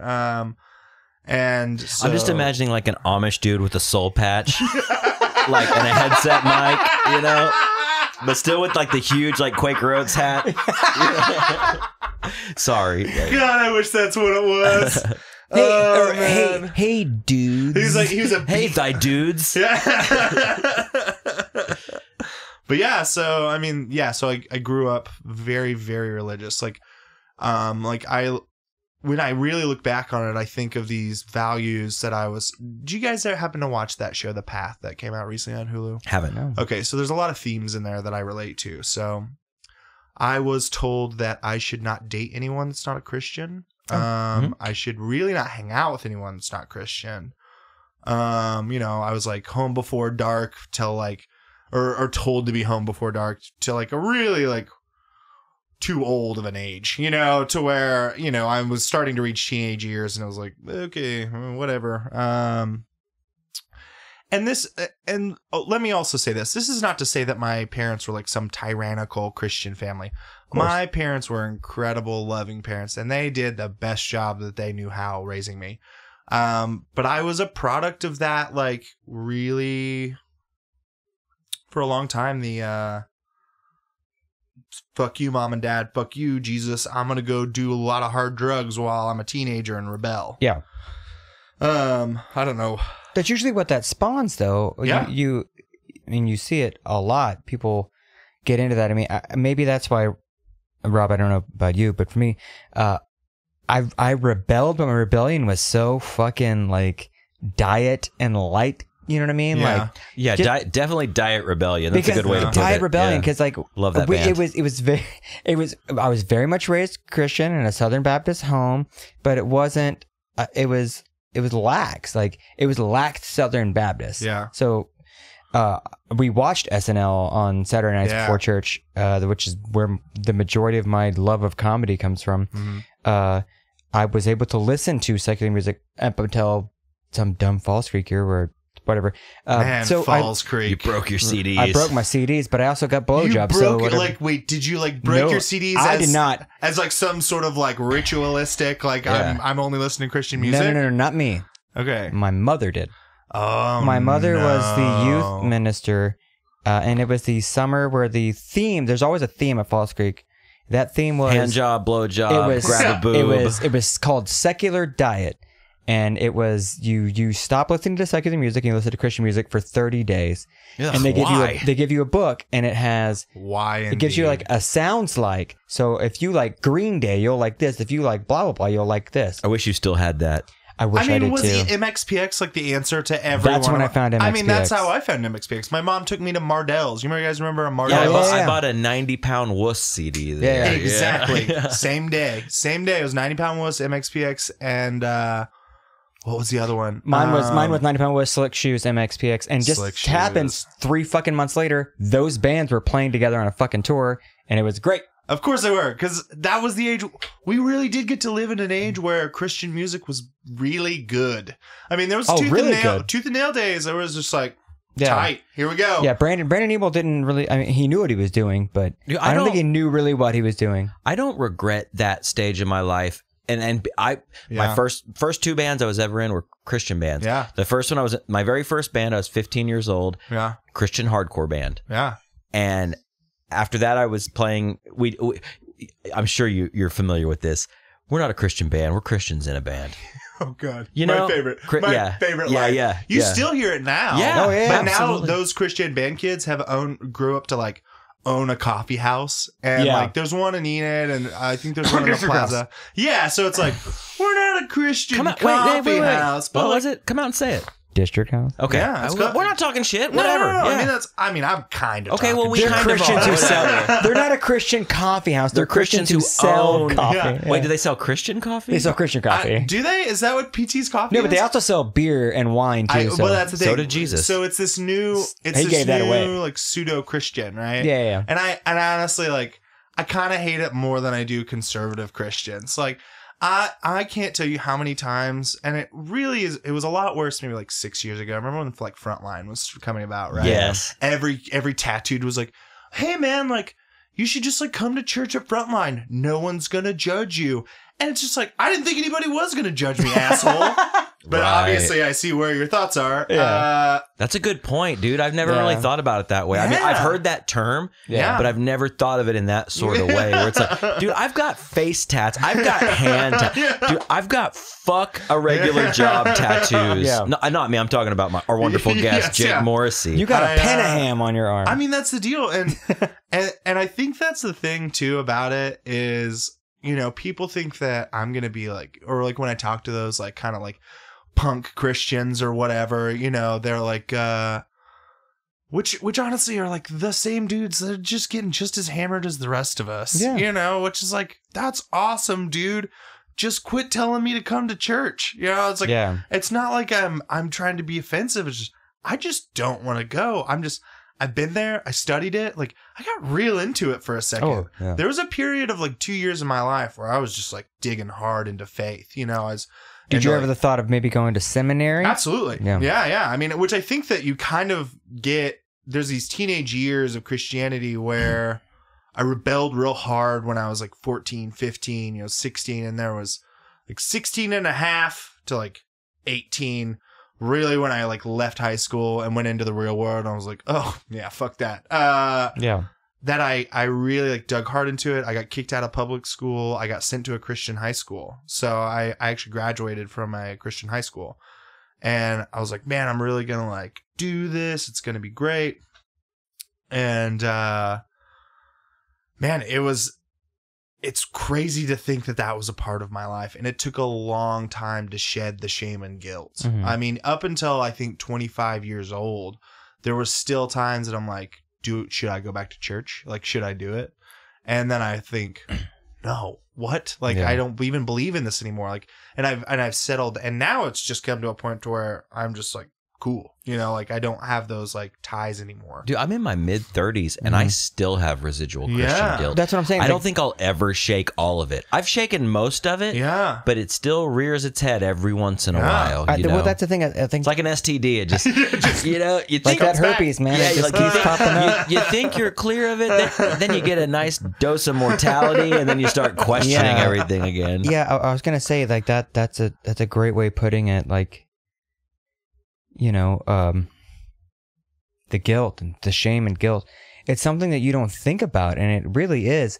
And there's a part of me that can get really mad, and for a while I did get angry. I was like that angry atheist about it. Oh, Like, yeah. like I was pissed. Which is at, like, equally as annoying. Oh, yeah. No But no, but, offense, but like the I agree. angry atheist is as bad as the Bible thumper, in my Right. opinion. Uh-huh. Well, no, Like, just, but you- just be. Just Yeah, like yeah. let people chill. But yeah. Yeah. But I think it's good for someone to go through the angry atheist bout because it lets them get out that fucking like.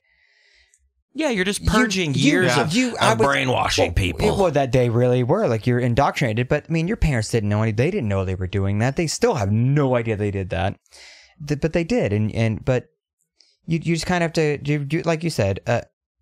We can hang out, man. We can have beers. I'm not coming to church. That's totally fine. And if you want to talk religion, we can talk religion until the cows come home. And I'm not trying to disprove you or you don't try to save me. And I'm not going to try to tell you that heaven isn't real and God doesn't exist. You know, so on that, I have two like friends. One I would consider like a close friend. Back in the day, he's a pastor, and he's a pastor of these. So these like new like Christian churches that are happening that are really getting back to like more of a traditional version where there's like multiple pastors. No one really is like. Like the puppet master reigning over the church, like telling people the good word. And I love sitting down and talking about just like theology and religion and, you know, societal things. Cause he's fairly liberal, you know, things like that. But I really do like talking about it because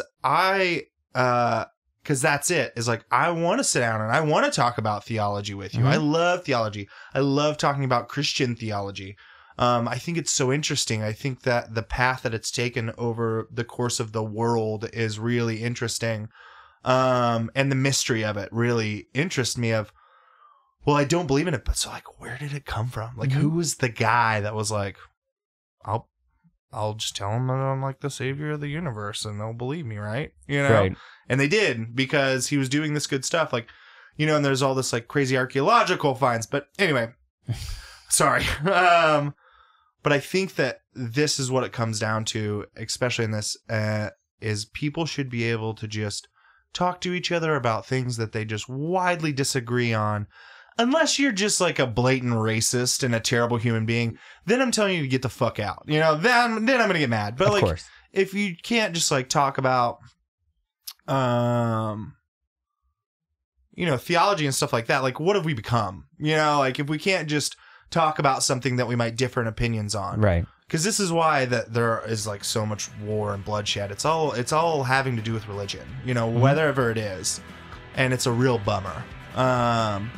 Sorry, that got kind of heavy. I'll tell you what, on that note, let's take a break. Okay. Sure, we'll be right back.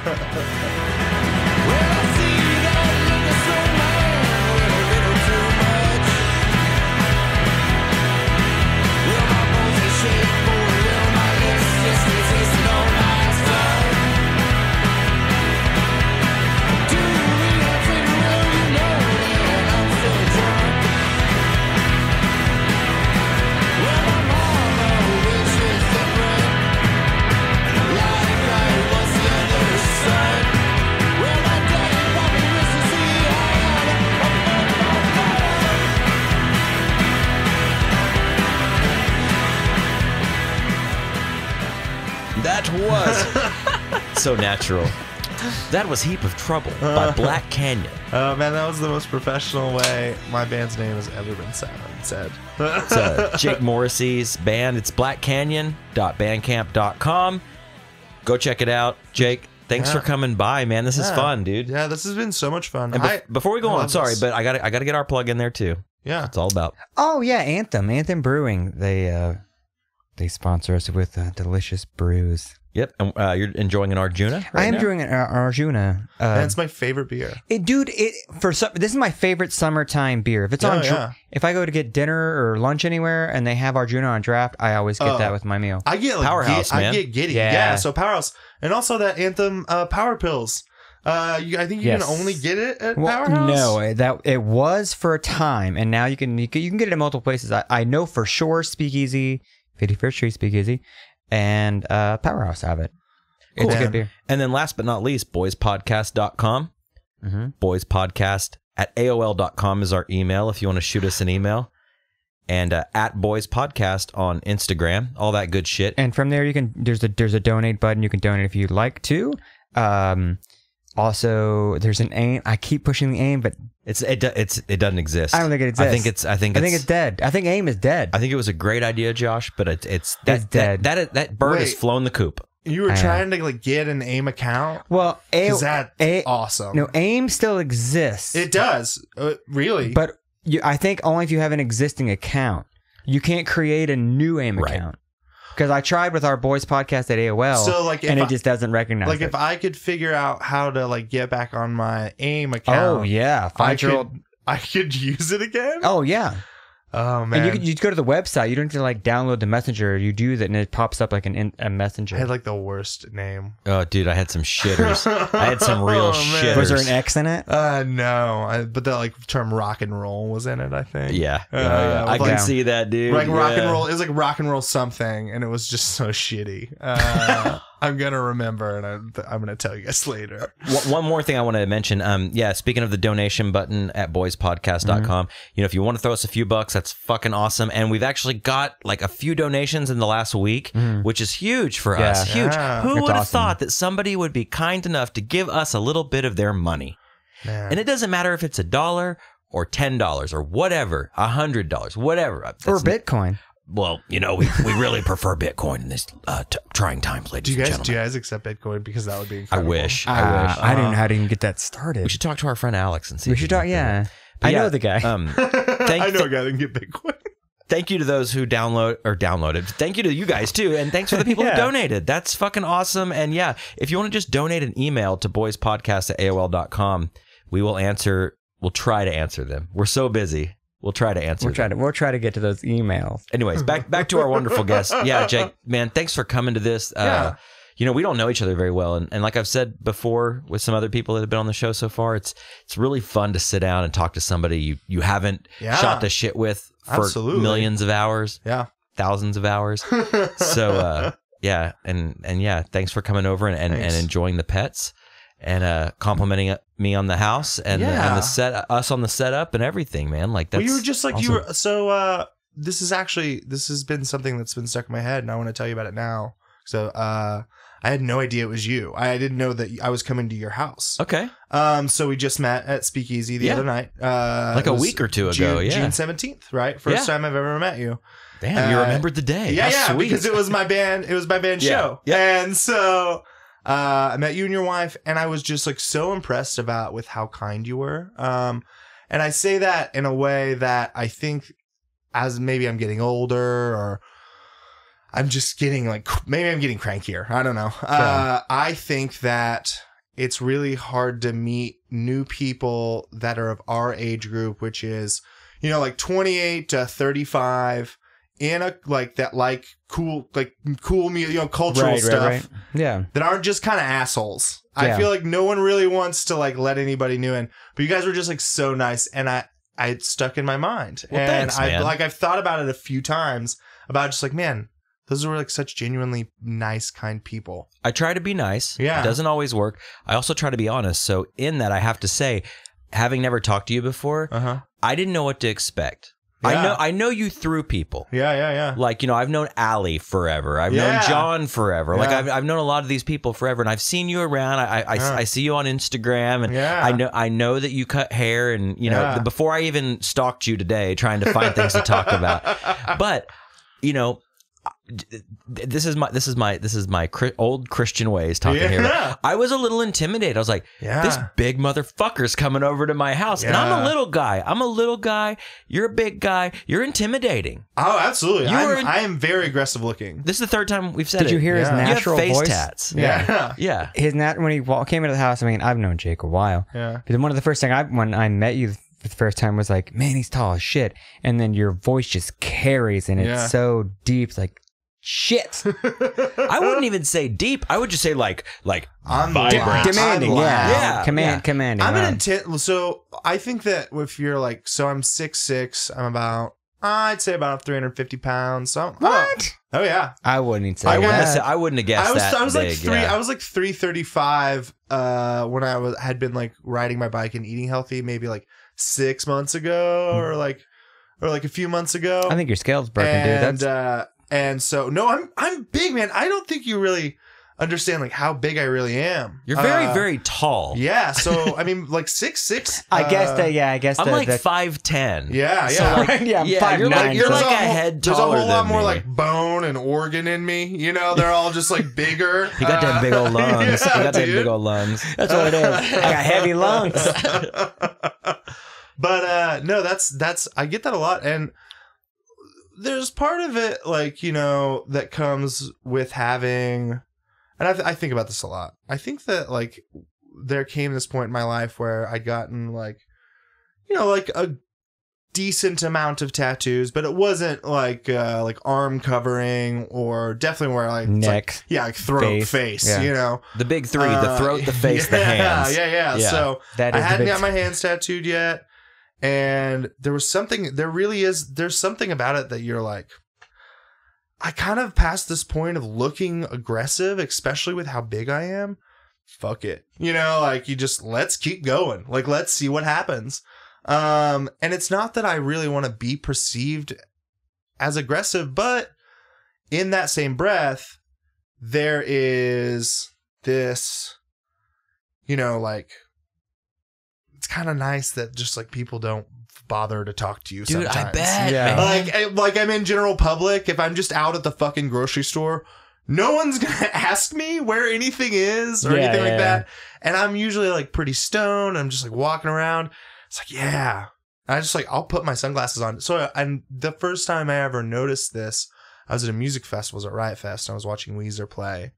And I stand back like about a third of the way. Because you can. Yeah. And because I feel like they're rare. And for being nice, like you. Yeah, don't want to- exactly. yeah. So I feel like a third of the way back in the crowd, especially at a big show, is that kind of place where it's like, okay, I'm not being an asshole because I'm very clearly standing back, but my ticket costs the same as yours, so I'm going to be kind of close. You want to feel the energy. Yeah, unless it's something like I saw Ryan Adams on Sunday night, and I was on the fence. Like I saw Death Cab, and then I saw Ryan Adams, like right back to back, and I was on the fence. And I was like, "Fuck whoever's behind me. I don't give a shit." And guess what? I was the guy that always ends up behind you. where was that at? Always. My honeymoon. We were at Forecastle in Louisville. That sounds like a fucking awesome show. Yeah, A it really was. good show. The whole festival was super rad. There was a bunch of bands, but Death Cab and Ryan Adams played back to back, and like Death Cab played President or What, and it was like, it's like they played stuff off the first few albums, that you're thinking they don't play this anymore, and then Ryan Adams went on and just sorry. No, Did Death Cab happen to play Kath?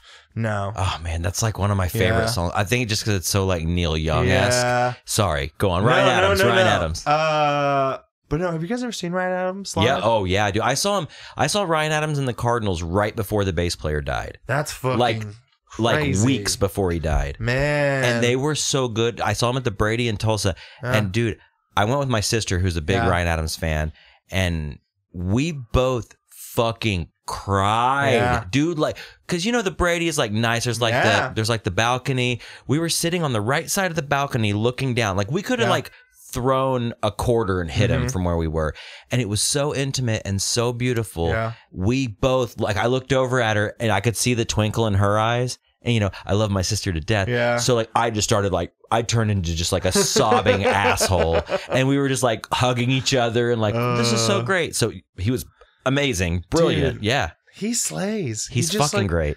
And he did this set that I'd never really seen. So I've seen him. I saw that Brady show. But a month before that, I'd seen it was me and Jenny and Aaron, and we all went to Kansas City. And I'm going to ask you about your shoes later because I've been wanting to try to find some Adidas like this. I need to know exactly what kind those are. Anyway, I'll fill you in. Yeah, dude. I got a guy. Okay, cool. So we went to Kansas City. We watched Ryan Adams and The Shining do this just like incredible, like memorable night of a concert, and then went to the Brady.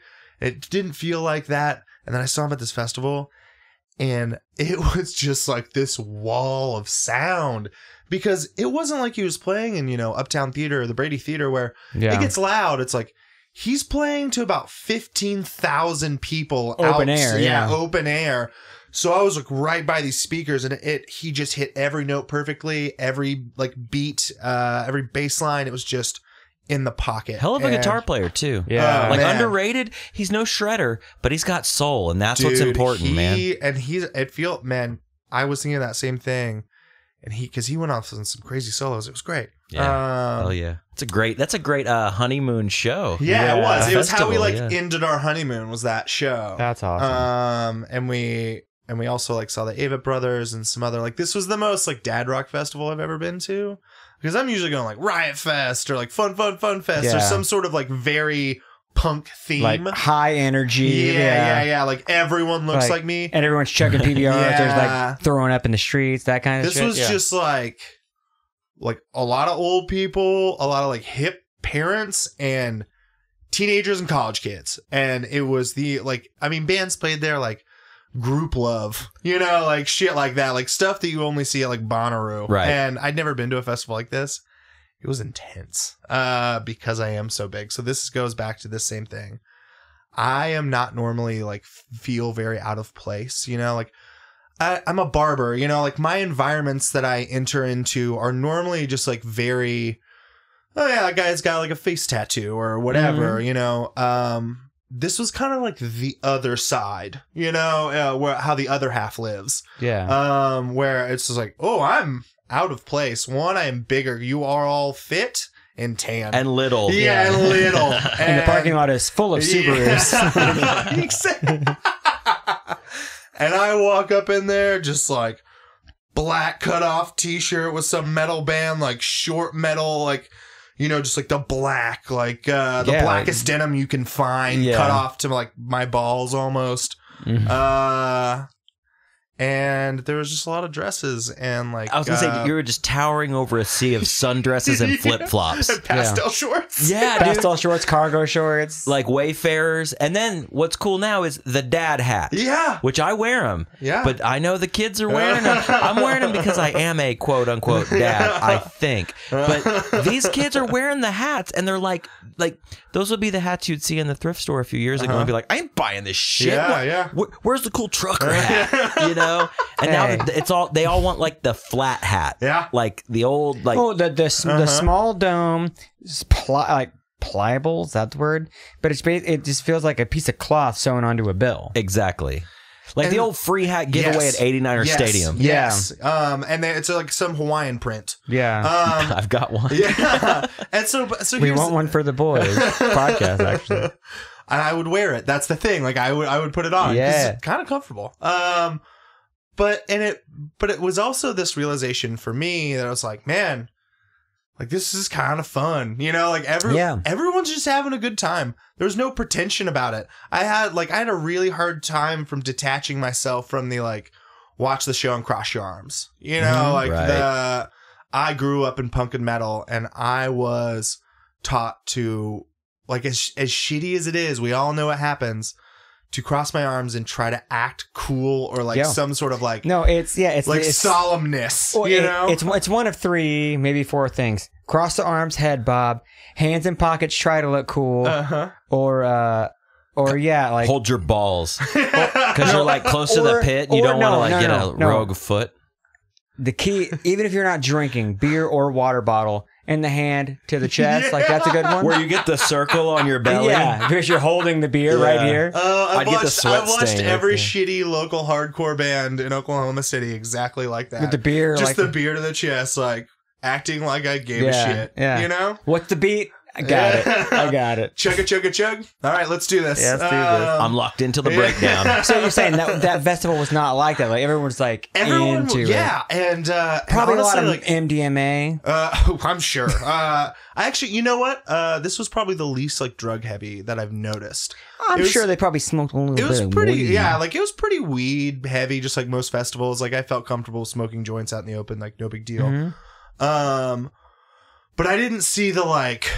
Somebody like tried to give him like, you know, like somebody tried to give me something called moon rocks at the last festival I was at. Yeah, you make this face, right? Have you ever heard of moon rocks? No. Me neither.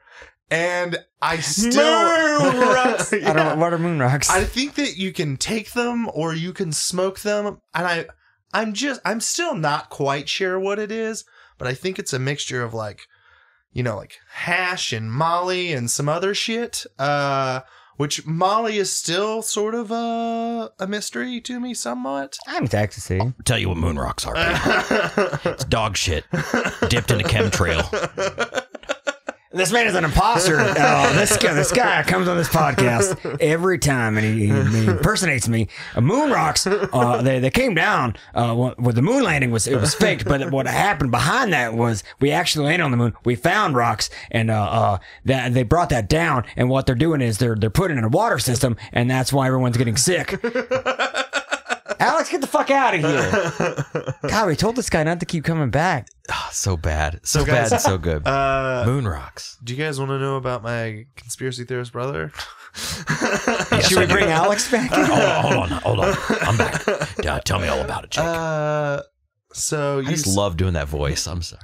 Dude, it's my favorite. It used to be like doing like a Dave Chappelle, but like for some reason Alex Jones is like my new Chappelle character. Guys, so good. I still think that I think he's Bill Hicks. Like I still like. Have you guys I've heard ever that seen theory. that? Have you seen the pictures lined up? It's nuts. I think he's Bill Hicks. He's like Bill Hicks who discovered Whataburger. Yeah. For real. Whataburger. The ages do kind of meet up. Too. But I mean, there's that conspiracy that really Bill Hicks didn't die. He was just his death was faked by the CIA. Well, he and Paul McCartney, Hoffa, and Elvis started a band, and they're actually playing at Conspiracy Fest next year. Conspiracy Fest. Brought to you by iodized water tablets. Brought to you by silver. Yeah. My brother gave me silver bars for a wedding present. Okay, hold on. Let's talk. Oh, please. Can we talk about this conspiracy theory, brother, to an extent? Yeah, because he's never going to hear this. Oh, I almost like feel... Of course, it's radio waves. They're irritating his brain, people. Because that's the thing. Like, I just don't think he'll ever hear this. Before we go on, I do have to jump in and say I was listening to Alex Jones today on the way to work. We've been listening to this. I wouldn't even say ironically, but just like I like to check in with the guy and hear the crazy shit every once in a while. Mm-hmm. But they went to a commercial, and it was a commercial. The entire premise of the commercial, it wasn't selling anything. It was a public service announcement to keep your cell phone out of your pocket because it will irritate your body and give you cancer. Yeah. And it wasn't trying to sell a case. It wasn't trying to sell a special pair of jeans with coated pockets. It was just a PSA about keeping your cell phone at least 5 feet away from you, which, why would you do that? Yeah. Although both of those products, how many did you say there? The jeans and the thing. I could see both of those being ads on his show. It was really shitty. You need to invest in these pocket liners. They keep the government out of your cell phone. Oh, it's doing backdrop music for your thing. Okay, so back to the brother. Sorry, I had to jump in. No, I mean, so that's the deal. It's like he tapes the front camera of his phone. You know, I can only assume he doomsday preps. He won't talk to me about it. I've asked him numerous times. And he's like, has he been digging anywhere? No, so but he has a tiny hole in the backyard. Well, but the deal just started.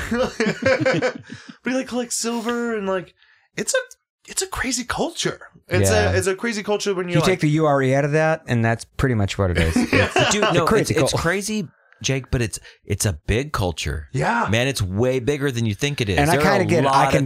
I could get a little bit of it. Absolutely, I can. Yeah. Like, of course, the government's doing bad shit that we don't know about. Punk Rock's been telling me that for fucking years. They know everything about me. They can probably hear this right now. Oh, I'm sure they are. If they wanted to. But do they give a shit? We are. I mean, like, as we're recording No. Like, we haven't, like, this hasn't been uploaded to anything Not yet at all. Yeah. But they probably can. But here's the thing. They own the silver and the wire. We are three of how many fucking billion people on this planet? And that's the deal. This does not matter. And that's the thing. Is like, well, like, I mean, it matters. Really keep listening. Please keep listening. But do they, they're just, no one's ever going to watch what I'm doing. No. You know, like, I'm an asshole. Like, if you want to watch what I do in my, like, just some dude, that's fine. Yeah, like, okay, well, right now we're going to smoke weed. We're going to start this new show called Stranger Things. Have you guys seen it yet? It's great. We just finished it, actually. I'm about 3 episodes in. And then I'm going to get up, go to work, whatever. You know, like, hey, all my friends do, like, their rad podcast. Yeah. Thank you. And I'm actually just, like, so impressed with this podcast. Like, I just love every second of this. Hell yeah, This is like one of my favorite things that I've ever done like this. Thanks, man. Yeah. Thanks, dude. This is fun. I'm also just like real stoned, so I'm like super amped right now. It's the uranium, people. It's the silver. But that's the thing. It's a huge culture. Like there's so many people that believe that fluoride is in our water, and that they are trying mind control, and that aliens are demons from another dimension. Let's not. This is where I can kind of buy into it. You said they tried mind control. They did. MK Ultra was a thing. Yeah. That did happen. Yeah. Like, for all the crazy shit that Alex Jones and people like him spout, I'm going to give them 10% of the shit they say is actual true and has happened. Yeah. So have you never gone down a fucking, you say you do things, you wink wink, you do things, you smoke marijuana. Oh yeah. Have you ever done that and gone down a YouTube rabbit hole of conspiracy videos? And then have you ever been like, Oh my god, man, mine are. I got it by silver. Mine got really. I got like really into the alien thing for a second. But like to the alien thing. I'm still into the alien thing. So the alien thing to the point of like I'm really buying into the fact that the base exists and that there are the 6 like species at least working with the government Air Force base. The greys, yeah. Like the reptilian shapeshifter aliens. Yeah, of course, like I'm buying into this, you know, and I had to like. I just like really went hard at it, and now I've come to this point that it's like I just accept it. Like I have this weird acceptance now, and I'm not like trying to like find more about it. I'm just like they'll come out when they're ready. Yeah, you know. I here we go. Did you and I have this conversation, or maybe it was me and my wife had the conversation? We're both so close. That I got to that point where I went so far down that rabbit hole that I was like. It was starting to freak me out. Oh, yeah. And I had to get to that point where like, you know what? Fuck it. If it's true, there's absolutely nothing that I can do about it. And that's the thing. There's nothing you can do. I'm just going to keep living my fucking life. Like, own a pistol if you need to. Like, if we got to Mad Max it for a while, we've all been watching The Walking Dead. You have no idea. Enough. I love movies that are dystopian, like the world's gone to shit. Oh, of course. Because it's, good luck, motherfuckers. Do it. Do it today. If I die, great. Yeah. But I would love to try to fight my way through a... You know what I mean? Oh, Robbie? for sure. Yeah. I would form a gang immediately, and then I would just start robbing everything. Have you not had that conversation yet? Have you not formed a gang already? Wait, you don't have one? No. Can I join you guys' gang? At the bar that I bartend at, we've gone through quite a few people there, but there's a crew of people that are very one of which has been on the Alex Jones show. We need to have him on. What? Who, Alex Jones? Yeah, you know, Holland. He used to work at the Speakeasy. He's hosted for Alex Jones. What? Should we get him on? Yes. Okay. Anyways, so there's that, and there's a bunch of other people like they have a thing. Like they collect guns. Like it's a thing. So if they go, okay, for instance, not to fucking take this. I just want to talk about this guy was like on Alex Jones show. He goes to Austin every now and then to do the show. Anyway, he smelled the mic that Sir Alex has talked into. I was at Speakeasy. Please get that guy on your show. I was at Speakeasy just having a beer, spending the afternoon, and that turkey coup was going on, and I saw 2 of the bartenders come together, and they go, "We know shit goes down where we're gonna meet, right?" I was like, dude. They got ham radios and stuff but that's cool. They're all cool guys. They're all cool people, but they are they're not like way into it, but they're deeper. They're deeper than I am, but not as deep as your brother is. Well, that's you know what I mean? Like deep. Like they're still on the shallow end. Like I wanted to go back to like when I said like he'll never hear this. It's because he doesn't use the internet like we use like how this podcast is promoted and like marketed. He doesn't use those things. Yeah. He just uses, I'm assuming, the dark web to look at like conspiracy theory podcasts. You know, things like that. But that's kind of cool. I've never been on the dark web. Have you ever like looked into like what the dark web really truly is? It's crazy. I've been on it with a friend of mine. Silk Road. He had a burner laptop that he had like the Tor browser. Well, he had this thing called Tails, which was like a fake OS. Yeah. And then it would run the Tor browser completely anonymously, like way more than you can do just on a regular Mac or PC. And he would boot the system off of a flash drive. Whoa. Because when you turned off the system, it would erase the flash drive. So there was zero trace of anything we were doing. And we would get on the dark web and look around. And we got on Silk Road. Yeah. And we got on like different sites. Like we did the tour, the tourist version of it. But did you like find yourself at some point? Because this is where the dark web gets interesting. It's like you found yourself somewhere. You're like, how do we get out of this? Yeah. Like, how do I back out of this immediately? I don't want to be any part of what's going on. Let me put it this way, just to be completely honest. Like, we saw the off-ramp to the real bad stuff. but we didn't put our blinker on, let alone consider getting off. You know what? We needed gas, but we're going to the next town. Like, fuck it. Get me out of here. That's a podunk shit-ass gas station. I know there's a Love's at least 2 exits down the road. I mean, even just the title descriptions that we saw. Oh, man. We were like, I felt like they were forever like I was staring at the sun. And like, I'll never unsee that sunspot. Like, there's some dark shit. I want to see it. But like, I mean, I'm sure you do, you pervert. Yeah. No, not that. I mean, I want to know that it really exists. Oh, it's there, It exists.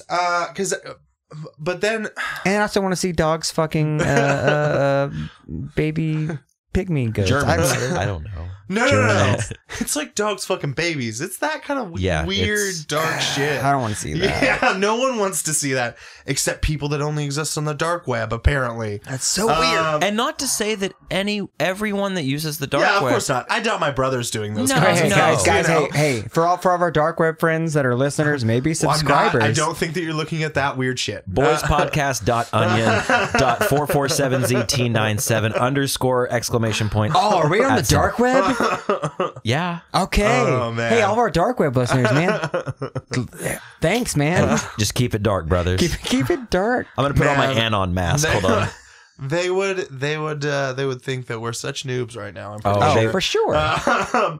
But did you know like 90% of what's on the internet exists on the dark web?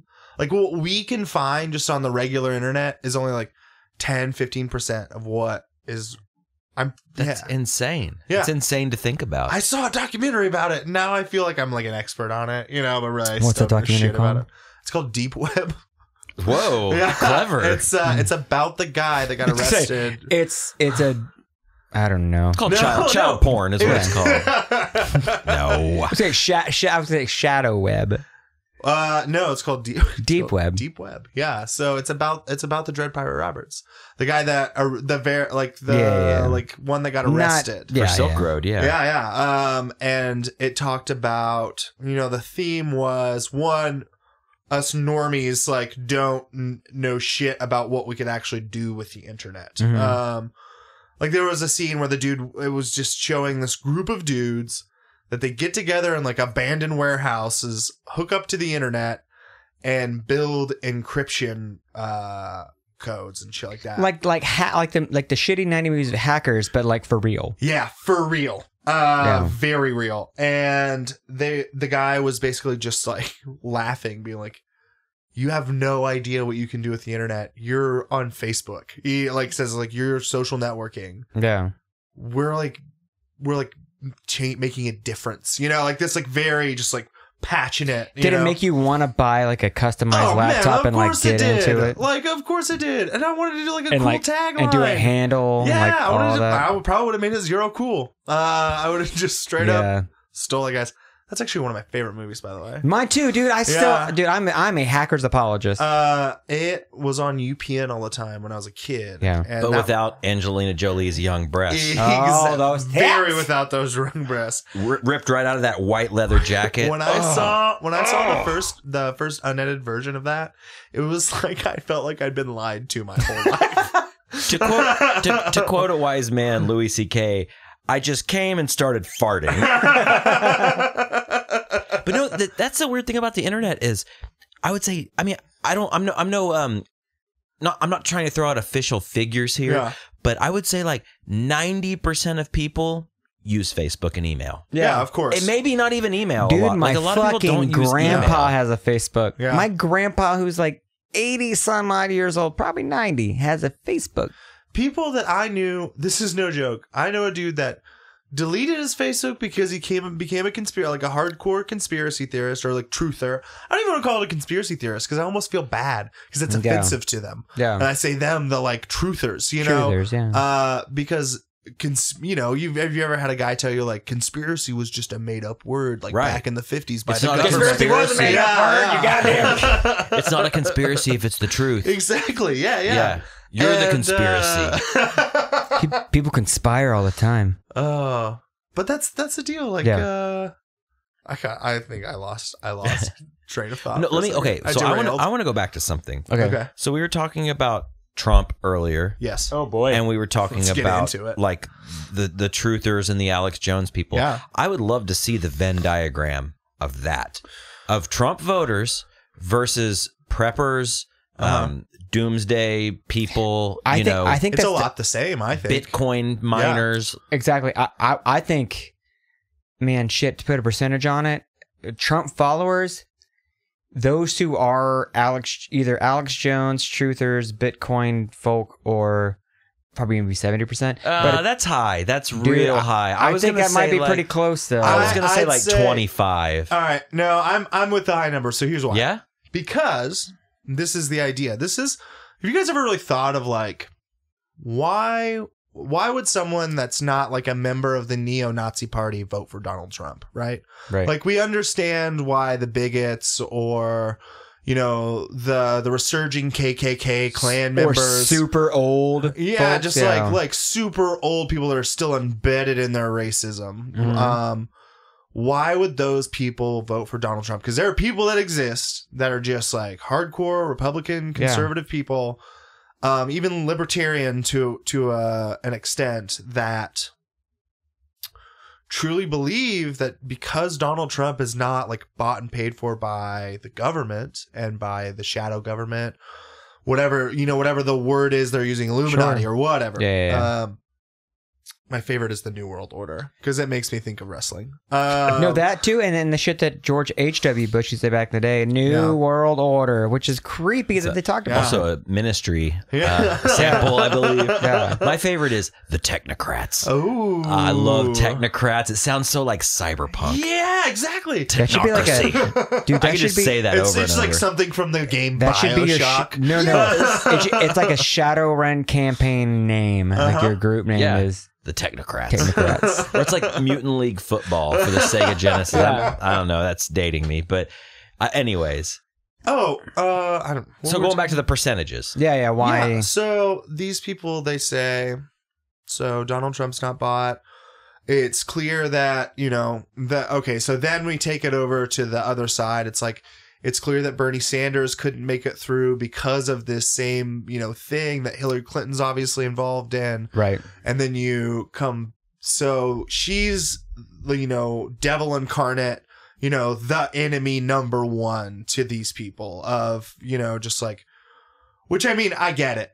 She's the queen of Wall Street. I honestly kind of sign on with that kind of stuff. Like, yeah, Right. like I think that the Clinton dynasty is a very bad thing. And I'm sure that there's like that, like what we're talking about, like I'll give them 10%. And there's a lot of that 10%. And then, so you go back and then you look at Donald Trump and say, this guy was just like a dude that stood up and like, we all voted together and like got him through, and that's why they could make that comparison of Donald Trump and Bernie Sanders being, although so vastly different in their beliefs, have those similarities of how the grassroots campaign. But Donald Trump's not really grassroots. He's this rich asshole, like this is what we're talking about. We're talking about a guy that is an uneducated, rich asshole. That his father was rich and he got lucky with money and real estate. He didn't get lucky with real estate. Almost all of his fucking ventures went fucking bankrupt. Yeah. No, they didn't. Okay, seriously. Like, I'm not trying to apologize for Donald Trump, but not almost all of his ventures went bankrupt. A lot of them did. Most of them did not, and that's why he's so rich. Some of them did for sure. Well, I just don't want to be. I don't want to go to Okay. crazy extremes. Like, let's be like in the middle. I Yeah, want to be like absolutely. moderate. He is a smart businessman. He's surrounded himself with way smarter people. Should he run our country? Fuck no. Yeah. Of course not. But that's what kind of pisses me off. Like, I was a Bernie supporter. Yeah. But this polarizing, he's an idiot. No, everything's perfectly calculated. Yeah. I think, here's my own conspiracy. Yeah. I think down to his wife's speech that ripped off Michelle Obama's speech. I was talking to my wife about this yesterday. I think that was actually done on purpose. Yeah. Because all press is good press to certain people. And I feel like if the name is in your mouth, guess what? How many times have we said his name tonight? A bunch. Well, guess what keeps that on the top of people's brains? Whether it's bad or good. Yeah. And not to sound like an asshole, Josh, but I just don't. Let's be like like you really need to like step back and really see. Are you voting for Trump? Is it word? Fuck no, of course Like, not. guys, I'm gonna hand out some pamphlets to you guys. I got a hat. I got a red hat. I'm gonna. But here's the thing: when you step back and you look at it in that very like middle of the road, because it's so easy to get like caught up in that passionate like. Facebook crusader, Facebook, like let's make a change, thing that doesn't really get anything done. No. When you take back, you look at it in the middle of the road, you can look at Donald Trump and exactly what you're saying is the dude did make money. And, like a bunch of his stuff did go bankrupt, but a bunch of his stuff worked. And so... so this average American person that's been raised Republican, that's just like, believes in America still, like people that still really believe in the idea that the government's looking out for them, that America is looking out for your best interest. The glass hasn't shattered, maybe. Maybe that's what I'm trying to say. Yeah. There's still, like, that's still a version, like, so those people that believe in America, even them are going, Donald Trump's not bought and paid for by this crazy government that we've had, whether like Obama, or whatever. Even that, and to some extent. So all those people, those like truthers, they're gonna, if they're even registered to vote, which a lot of them aren't, are gonna vote for Donald Trump. Got to stay off the grid. Yeah, that's the deal. Donald Trump was the first truther. He was the first birther. He started the whole birther movement. Right. About all he's not from here. He was born in Kenya. Do you remember this was the same asshole that was asking for Obama's birth certificate? Yeah. And then also, just one last thing I want to touch on as far as Trump goes. And I hate to even say this because this makes me sound like a fucking dork, but I saw this thing on Instagram today. And it was a picture of Donald Trump's wife. Is it... okay, I cannot pronounce her name because I'm a rube. Melania? Melania. Yeah. Milana. One of the two. I think it's Melania. Mrs. Trump. Yeah. Okay, so there was a picture on Instagram that somebody had posted, and it was the left half was Mrs. Trump, and then the right half was Mrs. Obama. Uh-huh. And Mrs. Trump was in a thong, butt cheeks out, holding a golden gun, standing on the wing of a plane with like hooker boots on. It was like this weird, it was like the picture in your dad's Playboy before they showed the tits. Oh, yeah. Like the pages leading up to the tit Sports shot. Illustrated Before you swimsuit. found the stuff that you could masturbate to before you found internet porn. Yeah. Exactly. Yeah. Oh, I got a chubby. like I've come full circle. So that was on the right. I mean, just ass cheeks just glistening in the sun. Uh-huh. And then on the right was Michelle Obama with a sleeveless, like nice, like woman's like business-esque dress on. Mm-hmm. And it was like, here's Mrs. Trump. Remember when the Republicans threw a fit over seeing Michelle Obama's arms? Because I remember that. I remember when she would wear sleeveless dresses to these events, and they were like, the first lady shouldn't show her arms. And this was what, 6 years ago? Yeah. Uh-huh. And now the potential first lady is showing her fucking turd cutter on the wing of a plane. Like, what the fuck, dude? Like, it's insane. Dude, the whole to thing me. is It was a insane. nice ass for the record. I'm sure. Absolutely. I'm voting Trump. I'm sure it was a very expensive ass. It was a fake ass. Yeah. Oh, yeah. But it was just He's so had like weird to think 3 about. wives in the past like 30 years. Well, it's weird to think about that we've done this heel turn. Yeah. Mm-hmm. That the Republicans have done this heel turn. Oh, dude. Watching the Republican Party just implode right now is just so interesting. And it's not because I don't like... I mean, I think that like my opinionative self is like, yeah, like screw you guys. But it's like, well, man, if they just like implode on it, like how crazy is this going to get? Like how insane are we going to go? I just wonder if they're going to implode themselves into the White House like one more time. Oh, yeah. And then the big pendulum will swing the other way. And that's what I think, is I think Donald Trump will win president. I And then think, he's going to crash. and then I think everything's going to get... So you don't think he's going to win? Oh, I think he will. You think he'll be the president? No, I think he's going to get, like you said, it's going to swing. He's going to grab onto that fucking as it goes to crush the bone, it's like, woo, I'm president. And then it swings back and then just destroys it. It's like, fuck everything. It's done. We're done. Dude, but Josh, isn't that really interesting to think about? That, you know, like I was a big Bernie supporter. You went to the rally. Here's the thing. I have another side of conspiracy theory mindset of the reason why Bernie is backing Hillary is because you can't speak at the DNC, right? The Democratic Convention. Mm-hmm. You can't speak unless you support the whatever nominee. So that's why he's backing her. So he can speak. I have no idea what he's going to say. I have a hope that he's going to say, I'm going to go on a third ticket or something else. But yes, I was a very big supporter. Well, my point is I think it's so interesting that us being these different, you know, different from a lot of people around us, and we're all admitting that President Trump, in our opinions, has a real good chance, if not the chance, to happen. Oh, yeah. And that's scary as fuck, dude. But at the end of the day, like, how much will that affect you or I? Honestly. So do you think it will? Look at how the system breaks down as Vice President Pence, right? Isn't that it? Oh my God. And that's a shit show. Like, he apparently didn't want to do that either. Yeah. And he's going to be probably the dude that runs the show. And I mean, he's like a staunch Christian, a staunch conservative, like he is everything that what we know here in Oklahoma as a conservative is. And it's kind of like that's the scary part, is where Trump's probably going to win, Pence is going to run the country, and we're all going to be screwed. Okay, so you're going on the George W. Bush. Yeah. Okay. The Cheney, right? Okay, here we go. My thing with that is we'll see what happens with the DNC. I don't want to get all crazy about it. But if Hillary chooses Bernie Sanders as her, and he says yes, I will vote because only if it will be a Bush Cheney legacy. If we have a Bush Cheney type presidency with Hillary Sanders and Sanders makes all the decisions, fuck yeah, fuck her face, get her face. Who gives a shit? I don't think that's gonna happen though. One, I felt very betrayed when like Bernie like supported like back. He had to, yeah, because I got it. He can't do anything. Like else. I get it. It still hurt a little. I mean, no, it's hurtful. But it's like when that girlfriend you've loved, like your high school girlfriend, goes, "I don't love you anymore." Yeah. Why?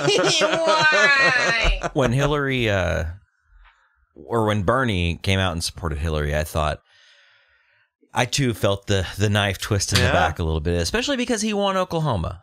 It was like when Korn went from Adidas to Puma. Right, exactly. But here's also the deal. Did this happen to anybody? Was there some like, you know, like the Bernie like haze lifted a little bit? Yeah. Are you going conspiracy theorist? Well, I mean, so okay.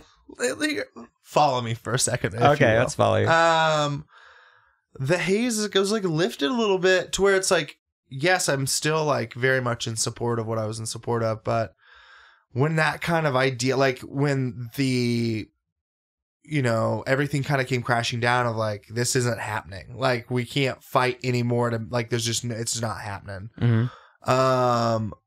There was kind of like, well, fuck it then. Like I'm going like, fuck the government. I'm going to join the libertarians and just like say like, I don't want to support this anymore. You know, like I don't want to be a part. Yeah. The facade was pulled back a bit. Yeah. And I still believe in the ideas. Of course. But I felt like he just kind of folded like a card table. Yeah. And I do understand that that's what he has to do. I get that. It just didn't make it sting any less. Yeah. You know, it's like Bernie backing Hillary was the selling the half stack. Yeah. It was the buying the van. Yeah. Or selling the van, not buying the van. Letting go of the dream. And, yeah. But what does that say, right? So do we live now?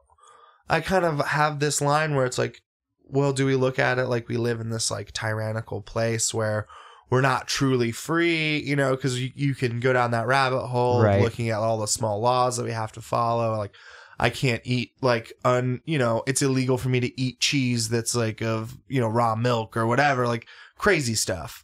Do you look at it like that? Like, or do you still think fuck, I live in this country that I am afforded all of this stuff, you know, that I can do, I can have, I can kind of do, you know, a lot of whatever I want. Like, how far do you follow that line of like liberty? You know, like where does it end? Where does this idea of liberty end? Where a government doesn't exist and we all just like free roam. Can you imagine that? It would look like a much worse version of the movie Warriors. It would be terrible. Yeah, it would be terrible. I would be dead. Yeah. I would be dead. Here's the thing, like I think it comes down to is we're all frightened that when you die there's nothing or that life is we're all aware that life is frail and fragile. Yeah.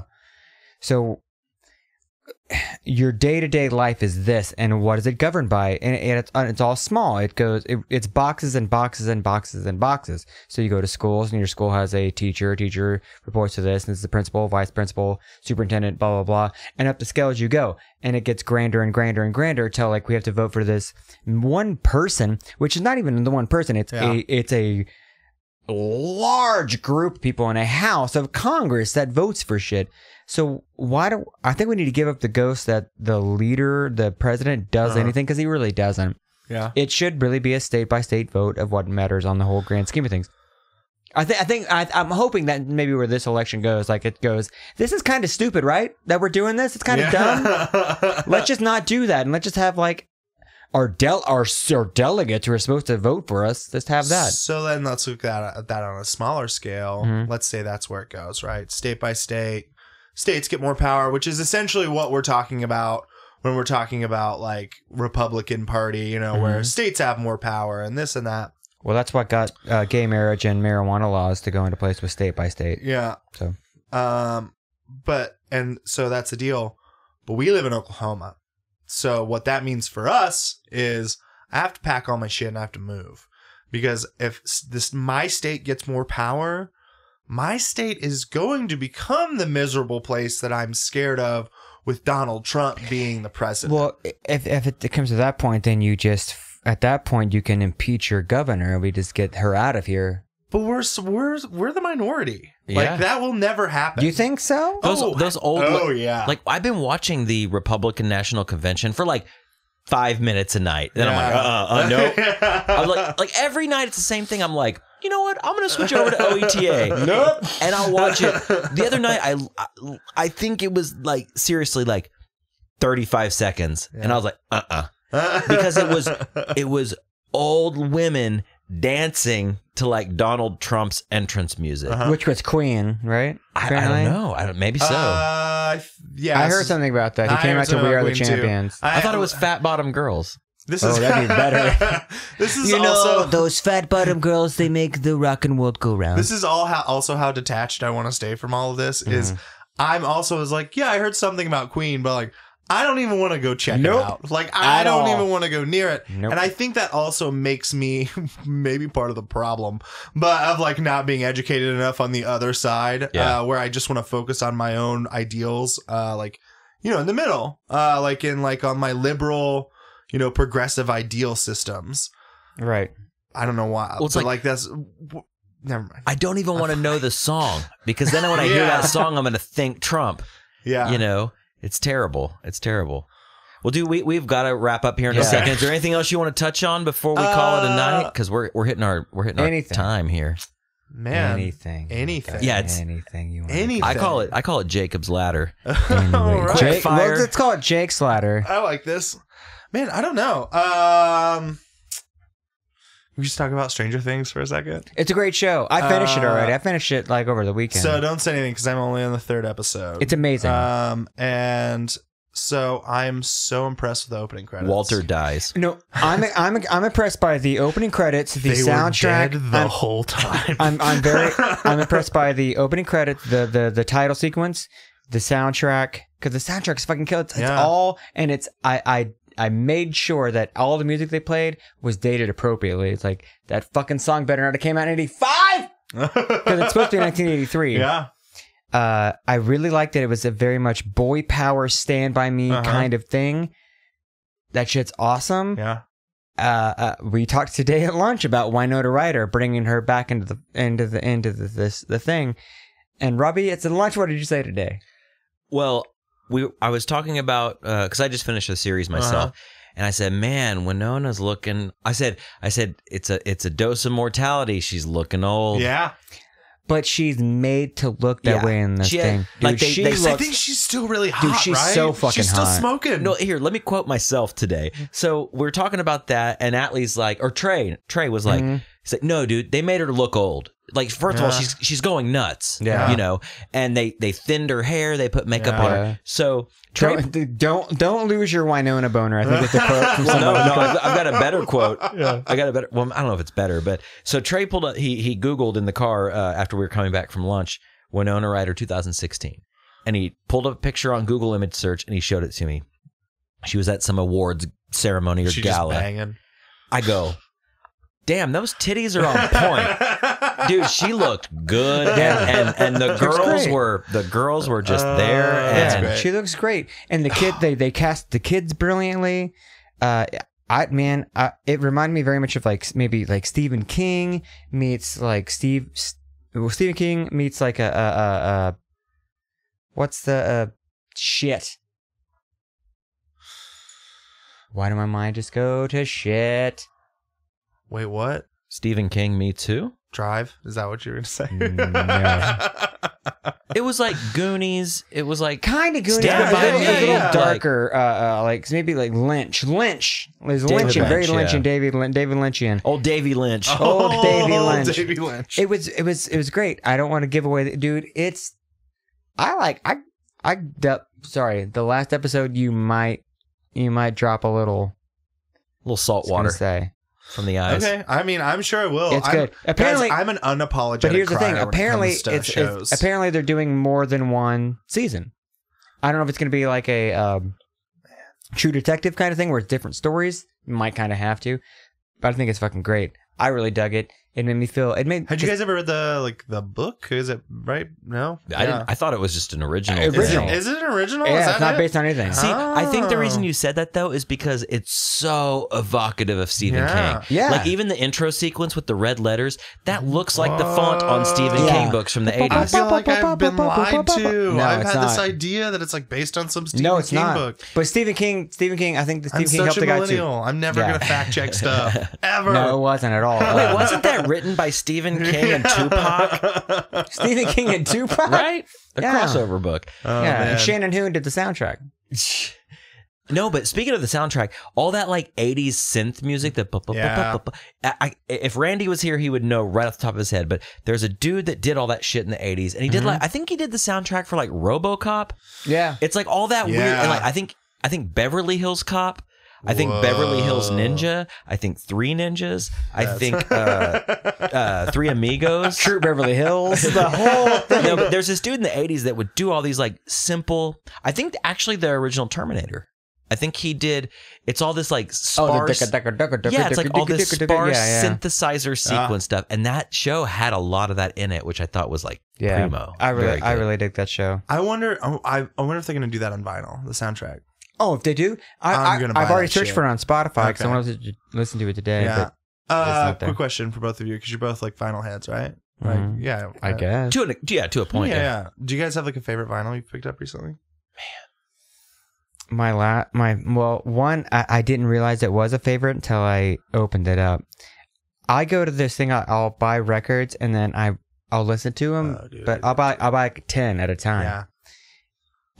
It wasn't until recently, maybe a week or two ago, my last record binge was a couple weeks before that, and I bought a bunch of punk rock records, and it was a Green Day, 1039 Smooth Out Slappy Hours on vinyl. All right. Or no, wait, it's Kerplunk on vinyl. Okay. And then you open it up. I opened it up, and it had every single 7-inch Oh, that's from tight. the first two records on it. And that, like, it wasn't the buy that I was super stoked about. It was opening up to, like, realize that. Yeah. It's like, dude, this is fucking awesome. Yeah, that like, extra shit. I have there's a double record set, and then I have fucking 4 vinyl. Cool. That's Yeah. awesome. Yeah, The mine kind- is mine is again, there's no like direct parallel between taste and what I've bought. Oh, yeah, and yeah. you know, it's all subjective. Oh, absolutely. And I don't buy a ton of vinyl. I mean, I have a small little collection, but a lot of them, I mean, I went through a phase where I bought a shitload. Yeah. And then I would sell them, and I would get into like trading with friends and stuff. That's kind of my favorite thing. It's fun, Yeah. dude. Records, yeah. Like, it's like, oh yeah, I picked that I up got some used. cool shit because of that. Hell yeah. And what's cool is like, if you're somewhat into records, then you get records. Yeah. Like my buddy Colin, there's a band called Pity Sex, kind of just, I don't know, like a modern kind of shoegazy pop band. He sent me their record for my birthday. Shit, I think it was like the year, not this year, but the year before. And like, that's not a record that I would have bought, even though we've talked about the album, listened to it together, like enjoyed it, but that's not a record I would have spent $20 on. Yeah. But that now that I own it, and it's like on this beautiful, like mint chocolate chip vinyl, you know, it's like, it's beautiful. That's cool. It's a work of art. I love But the colored record I vinyl. bought recently, the Breeders re-released Last Splash on vinyl, Tight. and the Breeders are my favorite band of all time. That's like awesome. it's a weird favorite band. No, I love it. I like them better than the Pixies. Yeah. I like them better than Nirvana. Like all these different bands. I'm a Kim Deal fan, and I'm a Deal Sisters fan, and the fact that both of those sisters were in the band, it's just the angelic voices. Anyways, they re-released Last Splash on vinyl, limited release on red vinyl, beautiful, like 180 gram, you know, like nice. And I wanted that record for so long, but the only version that I could find was just like the cheap, like $17 vinyl that was just shitty. And I actually bought the only copy that Guest Room in Oklahoma City had. That's great. So I bought it from Joey Powell, brought it home, threw it on the Love record that, dude. player. The fucking very first song had a huge skip in it. Like, it wasn't a scratch. The vinyl was like fucked up. So you would start the needle and it would jump like 4 grooves at a time. So I took a record back. Yeah. I took my favorite band's record back, and I was like, I need a refund. And Joey was cool. He was like, oh, it's defective. Yeah, here's your money back. Fine. But I was crushed because I really wanted that record. Yeah. I have their other old full-length pod, which I've had for years. I've spun it 1,000 times. Really wanted Last Splash. They just re-released it, and I saw that they tweeted about it. And the only place I could find it was Amoeba Music. I think it's in California, right? That's in LA. Yes. LA, yeah. And You guys ever been there? Oh, No. yes. It's bonkers. No, but I bought a record from there. It's crazy. A lot of CDs. A lot of CDs. A lot of CDs. Well, kind of like Waterloo in Austin, man. Yeah. Like they have a good record selection, but it's like 70% CDs. Yeah. Looks like an FYE. You know those places? Yeah. What have you bought recently? Like, what's you got a record? You know, I Was this a loaded question? No, I realized it was going to come back around to me, and I didn't want to answer. I was like, I don't know. I don't have one. Actually, I do have a favorite record I've gotten recently. I got it for Christmas. I like buy a lot of records, and I've gotten some good records since then, but this has been my favorite just to like have. My wife for Christmas got me a pretty rare, 2 very rare, like limited edition 7 inches of Danny Elfman's Batman's animated series theme. Yeah. Yes. And one's Batman and one's the Joker. And it's the same vinyl, but she got me both like artworks. Well, the collector in you needs both, right? That's awesome. Yeah, that's like, that was my favorite. Well, like I said, there's no parallel for taste and collection. Dude, No. I love shit. I just love loving shitty stuff, especially when it comes to movies.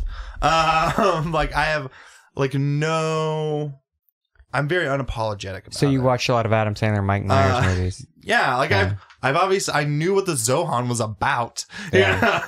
Yeah, I just said it was a shitty movie. You know the plot. Oh, I knew the plot because Yeah. I've seen it. And Twice. It's terrible. No, I'm just kidding. Oh, it's so bad. But I think that that's like something that everybody needs. You know, like Yeah. I want to love things people think are shitty. You know, like especially the cool culture crowd. Like I just need to go love terrible like DJ music sometimes. Like I heard a DJ band the other day and I sent it to a buddy of mine. I was like, is this good? He goes, no, you're just really high. And I love it. It was at that festival. It's called Tourist. It's terrible. Dude, I do that to Rob all the time. Like, I'll find something on Spotify and I'll send it to him. I'm like, am I a dad for liking this, or am I too stoned for liking this? Like, and he's like, no, man, this sucks. Or, no, man, this is actually pretty good. Yeah. Like, I need a second opinion. You know what I mean? Like, I need a second opinion because if not, I'm going to just love the fuck out of this thing. I think there's some beauty in liking your own little brand of shitty things, whether it's music, movies, hobbies, books, people, whatever. Yeah. There are things that I'm into that I like. I know I can't talk to my wife about it, like, because she's just like, stop. I'm gonna stop you right there. I don't give a fuck. I love you. I love you. I'm glad that you like it, but just do me a favor and just suck that air back into your lungs. 'Cause I don't want to hear it. But that's cool. Like that's fine. Well, I mean, that comes down to like podcasts and stuff too. Like podcasts aren't a thing that everyone likes. I've noticed. Like my wife listens to our pod. She listens to like a podcast at a time. She's only 2 in. We've done, what is this, 14? Mm-hmm. Yeah. So I mean, this is an acquired taste. So if you're still listening, thank you for listening. Yeah, it's just one of those things. Like it I almost think like podcast is like the punk rock of radio. Yeah. It is the punk rock, and now it's becoming like this wave is definitely like the third wave punk, like the Blink-182 Good Charlotte era punk rock. Wait, are you equating this show to Good Charlotte? No, not us. Ooh. I'm saying no. I'm saying podcasts in general. Do you like to consider yourself like a middle MXPX kind of? No, if we're in the third wave scale, I'm gonna say we're more like the face to face of podcasts.